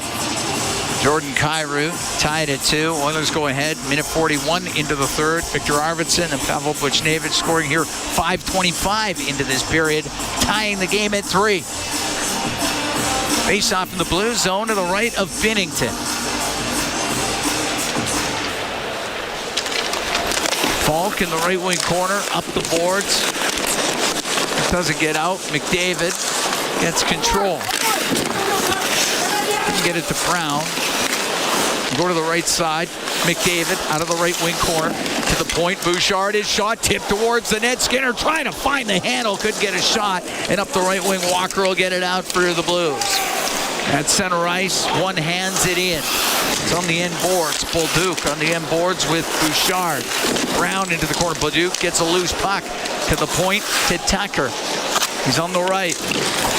Round in behind the net, past Foxa. The Suter had pinched in from the left side. They'll stay in. Podkolzin to Nurse. Over to Bouchard. The right wing for Janmark to Podkolzin. Comes into the blue zone to the right corner. A backhand that goes off of Binnington from a sharp angle. And Foxa will get it out. Kulak's going to go in behind his own goal. Stop back there. And on the right wing to Podkolzin. Snaps a pass up the left side. And it gets shot in by Perry. And the puck to the right wing corner. Podkolzin up against the boards. To the right wing point to Stetcher. Dumps it right back around. Janmark in behind the goal with it. This pass got picked off by Toropchenko. Over to Suter inside his own blue line for St. Louis. Up in the air and out, right through the middle. It'll get to Thomas. The shot! Saved by Pickard off of Robert Thomas as he got sprung up the middle. Thomas with it, left wing corner. Off his stick, goes in behind the net, comes back to Thomas. Centering pass blocked. He'll get it back to the blue line. Broberg shot blockered away by Pickard. We're tied at 3. We're in the third. Thomas, left wing corner to Buchnevich. Now to Broberg. To Kyrou, to Buchnevich on the point. Left wing corner to Thomas. Thomas up against the boards. Emberson's on him. It gets to the line and it comes out. Right now it doesn't look like anybody, the Oilers have anybody that can handle this line from the Blues. Puck skipped into the Edmonton zone. 8 minutes into the third period. Tied at 3. And they're their 3 best offensive players. They don't have Holloway going. Nurse will get it out. Long pass on the right wing. Henrique in over the Blues line. Pass across. One-timer just goes wide of the net from Bouchard. And the puck sent out, but off a stick. It will not be a penalty. We're going to take a break. 8 minutes, 17 seconds gone here in the third period. Tied at 3, the Oilers and the Blues from Rogers Place. It's for dealers. NHL hockey on the Oilers Radio Network. Be a savvy Edmonton hotel shopper. Book through Edmonton'sBestHotels.com and receive up to $225 in cash rewards. There are over 55 member hotels to choose from, offering their best value rates. Edmonton'sBestHotels.com. Rewards with every booking. Heard of Uline? You know, the have-it-all in-stock, ready-to-deliver shipping and industrial supply specialists. The company that does things for you that are unheard of, like keeping 41,000 items in stock in our own warehouses. With customer service reps on the line to get you what you need, when you need it, 24/7, 365, every time. Maybe you heard it here first. Want to hear more? Visit uline.ca. ULINE, your shipping and industrial supply specialists. Real Canadian Superstore has more ways to save than any other major grocer. Check out their weekly flyer for PC Optimum offers, deals on club size, no name, and always low-priced everyday items. Visit in-store to find everything from fashion and home decor to toys and electronics. And don't forget their new Fresh Promise on produce. If your produce isn't fresh, they'll replace it and refund it. There are so many ways to save at Real Canadian Superstore. See their flyer for details. Be a savvy Edmonton hotel shopper. Book through Edmonton'sBestHotels.com and receive up to $225 in cash rewards. There are over 55 member hotels to choose from, offering their best value rates. Edmonton'sBestHotels.com. Rewards with every booking. All games, all season. You're listening to the Oilers Radio Network. Here at Rogers Place, Cam Moon along with Bob Stauffer. We're in the Legacy Heating and Cooling broadcast booth. Legacy Heating and Cooling, home and no payments, no interest for 1 year. Tied at 3, Oilers and Blues. 8 minutes, 17 seconds gone in the third. Faceoff will be to the left of Jordan Binnington. Noah Philp taking the draw. Well, Braden Shen through 2 periods was 9-1. So going to righty here against Shen. And Shen won it. Shen wins it. Fowler up the left wing to the blue line. Philp battles, kept it in for a moment. Snuggerud up the right side, gets to center ice, he'll shoot it in. Stetcher to Philp. Up the left wing to Jones. Pushed off a bit. It's at the Edmonton blue line. Kulak gets to center ice. Puts it high in the air. Bounces right wing corner. Along the boards is Philp. Jones trying to poke it through to Philp. Tucker up the left wing to Neighbors. He'll get it up in the air and out. You'll take that, though, from your fourth line, neutralizing their second line. Kulak stops at the Edmonton blue line. Across to Bouchard. Bouchard now to Connor Brown. Brown softly off the right wing boards and in with it. Falk around, but it won't get out. Bouchard towards the net, and that goes off of Falk across to Buchnevich. Buchnevich with Jeff Skinner taking him over to the boards. McDavid gets the loose puck. His pass across the line. It's picked off. Cairo in over the Edmonton blue line. Buchnevich, and coming back was Nurse. He'll give it to Brown. Into the blue zone. The shot save made by Binnington. And the rebound. Skinner couldn't get it. And Buchnevich to center ice for St. Louis. Out of Cairo in the corner to Thomas. His pass off a stick. And it's Bouchard for Edmonton. We're tied at 3. We're in the third. We're almost to the halfway mark of the third period. Bouchard into the blue zone on the right wing. His shot, and that just goes wide of the net. Walker will come out with it for the Blues. Into the Edmonton end. Hacked away from him, and Corey Perry up the right wing. At center ice, will shoot it in. Podkolzin goes after it. Runs into Leddy. Puck along the boards. Leddy took a hard hit there from Podkolzin, and the puck to center ice. Sundqvist into the Edmonton end. Long shot. Stick save made by Pickard. Bolduc will let it go. That misses. Kulak in behind the Edmonton net. Right wing off of Emberson. Up to the line and out.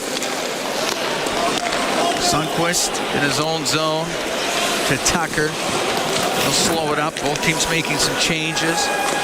Tucker Center ice to Shen, and he can shoot it in. Neighbors, left wing corner to Shen. Behind the net, wanted to get it to Neighbors. Bouchard got the puck up the right wing. And Hyman made sure it got out. Now Arvidsson into the Blues end on the right wing. The puck goes in behind the goal. Now Leddy to Shen. Shen into the Oiler end, but Neighbors was in early. That's offside against the Blues. We're going to take a break. 8:50 to go here in the third period. Oilers and Blues tied at 3 from Rogers Place.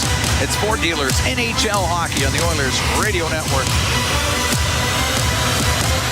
Sportsnet Plus is your ultimate destination for Oilers games. Stream more matchups than anywhere else. Spectacular! Catch Oilers action all season. Plans starting at $19.99 a month. Subscribe now at sportsnetplus.ca.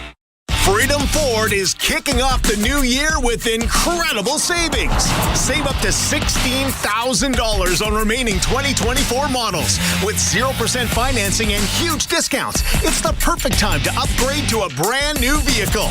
Freedom Ford is making room for 2025 models, so these deals won't last long. Visit Freedom Ford today and start the new year in style. Don't miss out. Drive into 2025 with unbeatable savings before it's too late. Our people, our team. It's what business owners almost always say is their most important resource. But strong businesses don't just find great people. They make sure their teams stay healthy, engaged, and performing at their best. A benefits plan from Alberta Blue Cross is more than just drug and dental. They support the whole person with flexible coverage levels that fit the size and circumstance of your business. Find a plan that gets results at ab.bluecross.ca. Sportsnet Plus is your ultimate destination for Oilers games. Stream more matchups than anywhere else. Spectacular! Catch Oilers action all season. Plans starting at $19.99 a month. Subscribe now at sportsnetplus.ca. Listen on air, online, and on the Radio Player Canada app. This is the Oilers Radio Network. 8:50 to go in the third period. Tied at 3, the Oilers and the Blues. Cam Moon along with Bob Stauffer. We're here at Rogers Place. Ryan Suter, Jordan Kyrou, Pavel Buchnevich have scored for the Blues. It's been Connor Brown, Vasily Podkolzin, and Victor Arvidsson for Edmonton.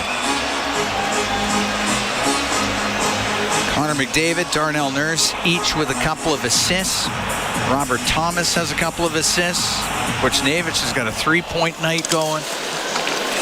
And the puck hits center. Fowler will shoot it in off the left wing boards. Nurse in behind the Edmonton goal.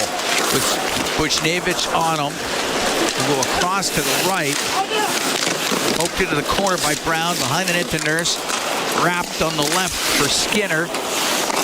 Going to lose it. And Buchnevich on the right wing. The shot from the point. That one doesn't get through. And getting it out is Bouchard. Long pass. The breakaway to Skinner. The shot. Oh! Just put it wide after he had Binnington down. Great chance there for Jeff Skinner. That is crazy. I mean, he made an unreal move. Looked like Darryl Sittler in the 1976 Canada Cup. Center ice. Stumped in by Podkolzin.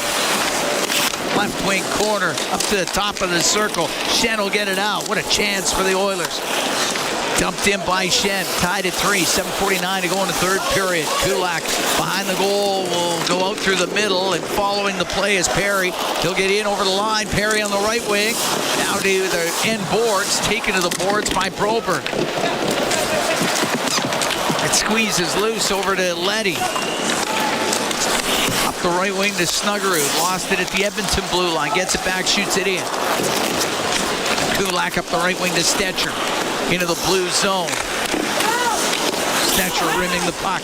Bolduc got his stick on it just to get it out. And Bolduc will bring the puck in to the middle for Faksa. And he was tied up, unable to shoot it. Kapanen with it in the neutral zone for the Oilers. Stetcher will loop back into his own end. Stetcher through the middle, past Philp down the ice.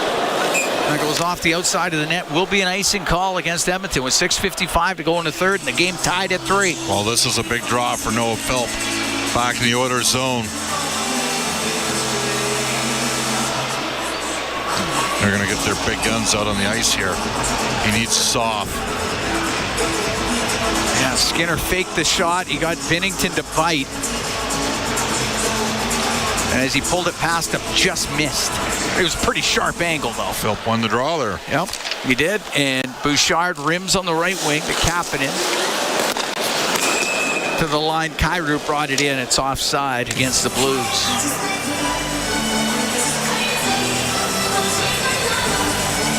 Oilers can make the change now after the offside call. See who the Blues are throwing out there, and will respond with Hyman, Henrique, and Arvidsson.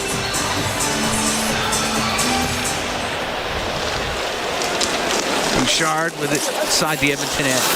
On the backhand, up in the air and out. At center ice, Henrique can dump it in. It'll go to Hyman, left wing corner. Turns it up the left wing board. Cycles the puck to Arvidsson. To the point for Bouchard. Hit Oxa with it. It'll get to the line and out. Henrique to Nurse. He's in his end to Bouchard. On the right, off the stick of Arvidsson. It goes into Blues territory. Fowler up the right wing to Walker. Poked off his stick nicely by Arvidsson, and Henrique into the left wing corner in his own zone. Gave it to Kulak, and now on the right wing to Stetcher. Stetcher stops at the Edmonton blue line. Swings it right back in. Over to Brett Kulak up the left. And it's Kulak as he cut to the middle. He had his stick lifted. But following the play, McDavid, right wing to Brown. Off the boards and into the blue zone. Leddy into the corner. Leddy will jam that to the middle. It won't get out. Kulak keeps it in. His shot and a glove save by Binnington as Kulak brought it in from the point. We're going to take a break with 5:35 to go in the third period. Oilers and Blues tied at 3 from Rogers Place. It's Ford Dealers NHL Hockey on the Oilers Radio Network. Score big with the unmatched purity of Clearwater Vodka, the perfect companion for Oilers fans. Crafted with the pristine waters of Alberta, it's a sip of local excellence. Clearwater Vodka, where the spirit of the game meets true Alberta quality. Must be 18 plus. Please drink responsibly. Rogers is Canada's fastest and most reliable internet. We're made for Oilers fans. You can stream Brown's scoring down in the basement. And there it is! Watch Leon light the lamp in the living room. Spectacular! Connor scoring in all corners of the house. And Nurse notching a game winner in the nursery. Very quietly, of course. Rogers, proud partner and fan of your Edmonton Oilers. Edmonton comes all the way back! Play Alberta has hundreds of casino games right at your fingertips. Join thousands discovering why Fortune Coin is one of Alberta's most popular games. Fill your reels with golden coins. Multiply your prizes up to 6 times and turn good spins into legendary ones. Land the Fortune Coin symbol to win cash. Trigger the jackpot. Launch the free spins bonus and watch as the dragon takes over your screen. New players get 100 free spins only on playalberta.ca. Claim your offer today. If you gamble, use your game sense. Score big with the unmatched purity of Clearwater Vodka, the perfect companion for Oilers fans. Crafted with the pristine waters of Alberta, it's a sip of local excellence. Clearwater Vodka, where the spirit of the game meets true Alberta quality. Must be 18 plus. Please drink responsibly. All games, all season. You're listening to the Oilers Radio Network. Cam Moon and Bob Stauffer here at Rogers Place. Tied at 3, Oilers and Blues. 5:35 to go in the third period. Face off in the St. Louis zone to the right of Jordan Binnington. McDavid, Skinner, and Brown out there for the Oilers. Nurse and Bouchard on defense. The puck gets flipped up. It was hit by a high stick. But it was an Oiler high stick touched by the Blues. It will go to Bouchard, and he can dump the puck in. Left wing corner, Falk after it. Up the right wing for Kyrou. He got it out. And it goes into the Oiler zone. Buchnevich to the left wing corner. Up against the boards. Off of Thomas to the middle of the ice, and it's McDavid. Out with it through center. Float it to the right wing corner of the Blues zone. Thomas trying to get it out. And he will as he goes across to Buchnevich. Now to Thomas. Into the Oiler end. Thomas will shoot it. And he whistled it over the Edmonton net. As he was using Nurse as the screen, and the puck cleared out by Podkolzin. It will be icing. Albeit barely. The crowd doesn't agree. Out-of-town update, Pizza 73. The Anaheim Ducks rallied from a 3-1 deficit to beat the Calgary Flames 4-3 in overtime. Cutter Gauthier, 2 more goals, game tire and game winner. So Calgary, by my count, is up to 88 points with 4 games left. The Oilers are at 93 with this one still in debate with 5 games technically left. Well, Calgary drops a point to Minnesota tonight, right? Yep. Minnesota won. Goes to the blue line. Broberg off the left wing boards to Neighbors. And behind the net to Shen. Comes over to the right to the middle. That shot, and that was blocked by Bouchard as Snuggerud let it go. And to center ice, it's Brown. He'll shoot it into the blue zone, and the puck goes to the corner. They're going to tie it up. Podkolzin trying to get it loose. He does. To Perry. Back to the left wing point. Kulak towards it at the bank shot. Hops over the stick of Janmark on the right. Neighbors got it to center. To Snuggerud. He'll dump it in. I think we're down a 3-line game here for Edmonton. Yep. Up the left wing, the pass to Arvidsson. Past him and down the ice. Icing the call against the Oilers. 4:03 to go here in the third. Well, the problem for the Oilers is the Blues have absolutely dominated faceoffs in this game. They've won 62% through the first 2 periods, and 2 straight D-zone draws here for Edmonton. And it's Janmark who's 41% on the season. Face off to the right, Calvin Pickard. Fox has a 57% count. Boys got to go in there and help support Matthias, who's a winger, who's stepped up and played center with some of the absences in Edmonton's lineup. Obviously, Draisaitl and Nugent-Hopkins, to name a couple. They tie up on the draw. It's in the corner. Kulak's against the boards. They get it in behind the net to Emberson. Off the left wing boards and out, and it just goes over the stick of Tucker down into the blue zone. Tucker out from behind his net. It's a long pass. Toropchenko can shoot it in. Fox up. Pass that over to the wing. There was nobody there. Back for it. Bouchard bumps it over to Nurse. He can go through the middle. It hits a stick. It goes to Henrique. He'll bring it in. His shot, and he put it high and wide. On the right wing, it does come out.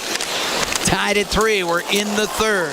3 minutes, 10 seconds to go here in this third period. Kulak with it in behind the Edmonton goal.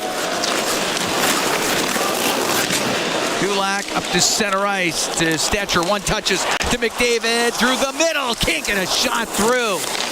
Tried, but Connor thought he was hacked there. It's top of the circle, and the puck cleared out. Bouchard to McDavid. Throws it across.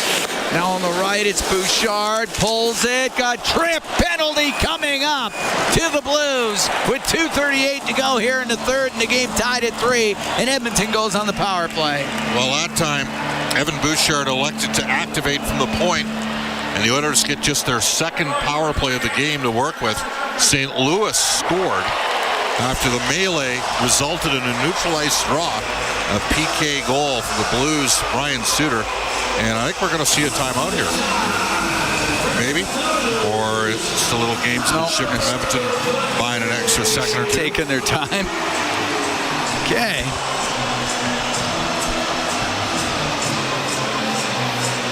So Walker's gone to the penalty box for the Blues. The Edmonton Oilers go on the power play. Power play brought to you by ATCO Energy, your trusted energy retailer. Learn more at atcoenergy.com. Tied at 3 here with 2:38 to go in the third. They got Robert Thomas out here killing. Along with Buchnevich looking for the counter strike. Blues do have a shorthanded goal in this game in the first period. McDavid takes the draw. And there's there's the even up call as McDavid's going to get called for holding. All the stuff he fights through. He's had 2 calls tonight. So that was 3 seconds in, so it's basically 4-on-4.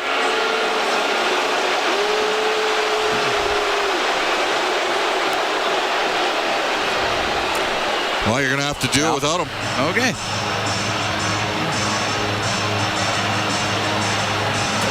Face off in the Edmonton zone to the right of Calvin Pickard.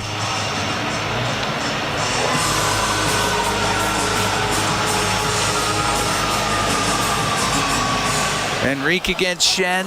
Puck goes into the corner, comes out to Shen, and just off of Pickard into the right wing point. Falk down the right side to Shen.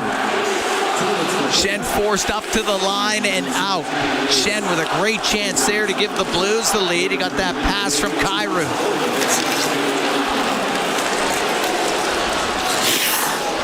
Brought into the Oilers zone. Shen has it left wing to Falk in the corner.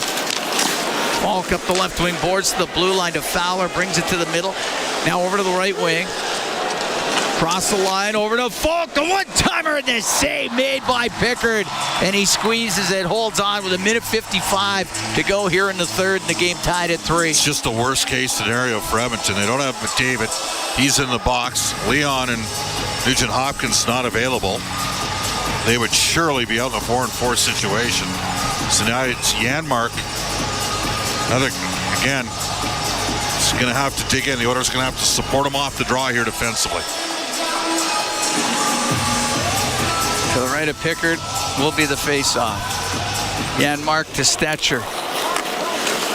Behind the goal to Kulak as he comes up the left wing.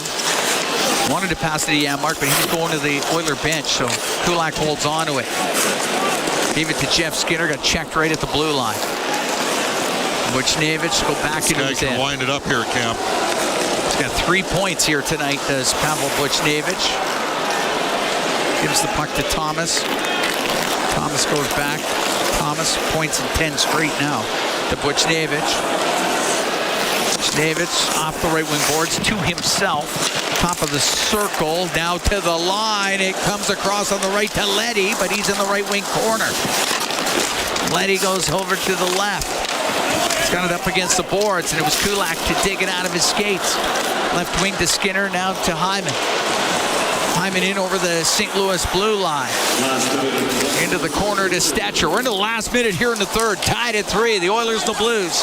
Stetcher comes out of the zone. You got to find a way, no matter what, you got to get a point here if you're Edmonton with 50. So you go for the win, yes, if you have the chance. Connor Brown through the neutral zone, into the Blues end on the left, off the boards and in. 40 seconds left, tied at 3. Fowler. Walker's come out of the box. He gets the breakaway pass. The shot saved by Pickard. And the puck goes over to the right wing. Nurse had come back and got a piece of Walker. And the puck to center ice. And it's McDavid down the right wing. He's out of the box. Goes in behind the net. In front. The backhand. Scores! Connor Brown has given the Oilers a 4-3 lead. Connor finds Connor for the second time in this game. 11th goal of the season for Connor Brown. All that he went through last year coming off the torn ACL. This after Pickard made a great save on a net drive from Nathan Walker. McDavid comes back and drops a short side pass, and Brown pool cues one home on the back end. And the Edmonton Oilers have a 4-3 lead with 20 seconds left. McDavid with 3 assists. Crazy. After the Pickard save, it go all the way down, and Edmonton gets a great chance. And that was after Walker had come out of the penalty box against the partial break. Are they challenging something here, or is he trying to get a timeout? The Oilers I think they're doing a timeout. They got the whiteboard down there.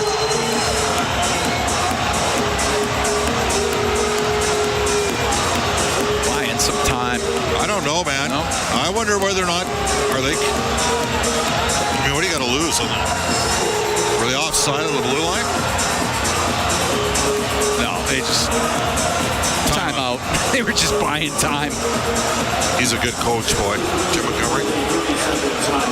Well, Connor Brown with the go-ahead goal. Second of the night, 11th of the year from Connor McDavid.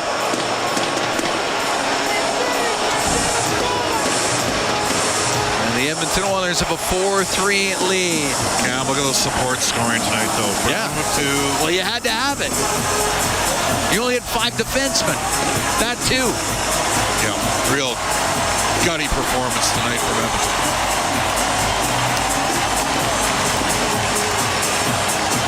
And they're not even going to screw around. Binnington. No, Binnington in the box. You do yourself a lot of good winning this faceoff.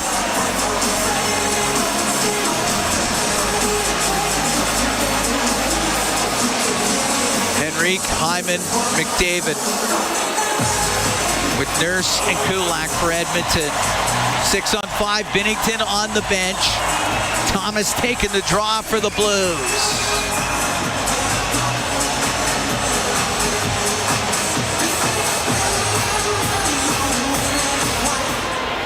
They drop it, puck goes to the right wing. Kyrou will get it in, but he's tied up along the boards. It goes to the blue line, but chopped into the right wing corner. Sent in front and just off the stick of Neighbors. It's in behind the goal. 5 seconds left. Nurse holding it up against the boards, but we get the whistle. The net is off. Clock's still going, but they'll fix that. At least 3 seconds left. Oh, yeah, at least. Or they're still got to win a face-off here. 4.4 by my count.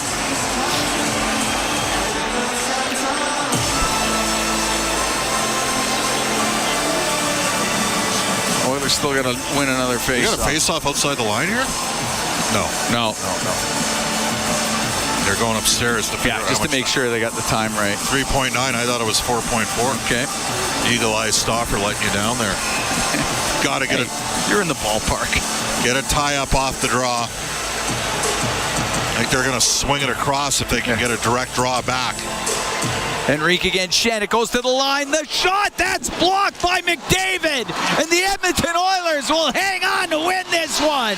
4-3 over the Blues.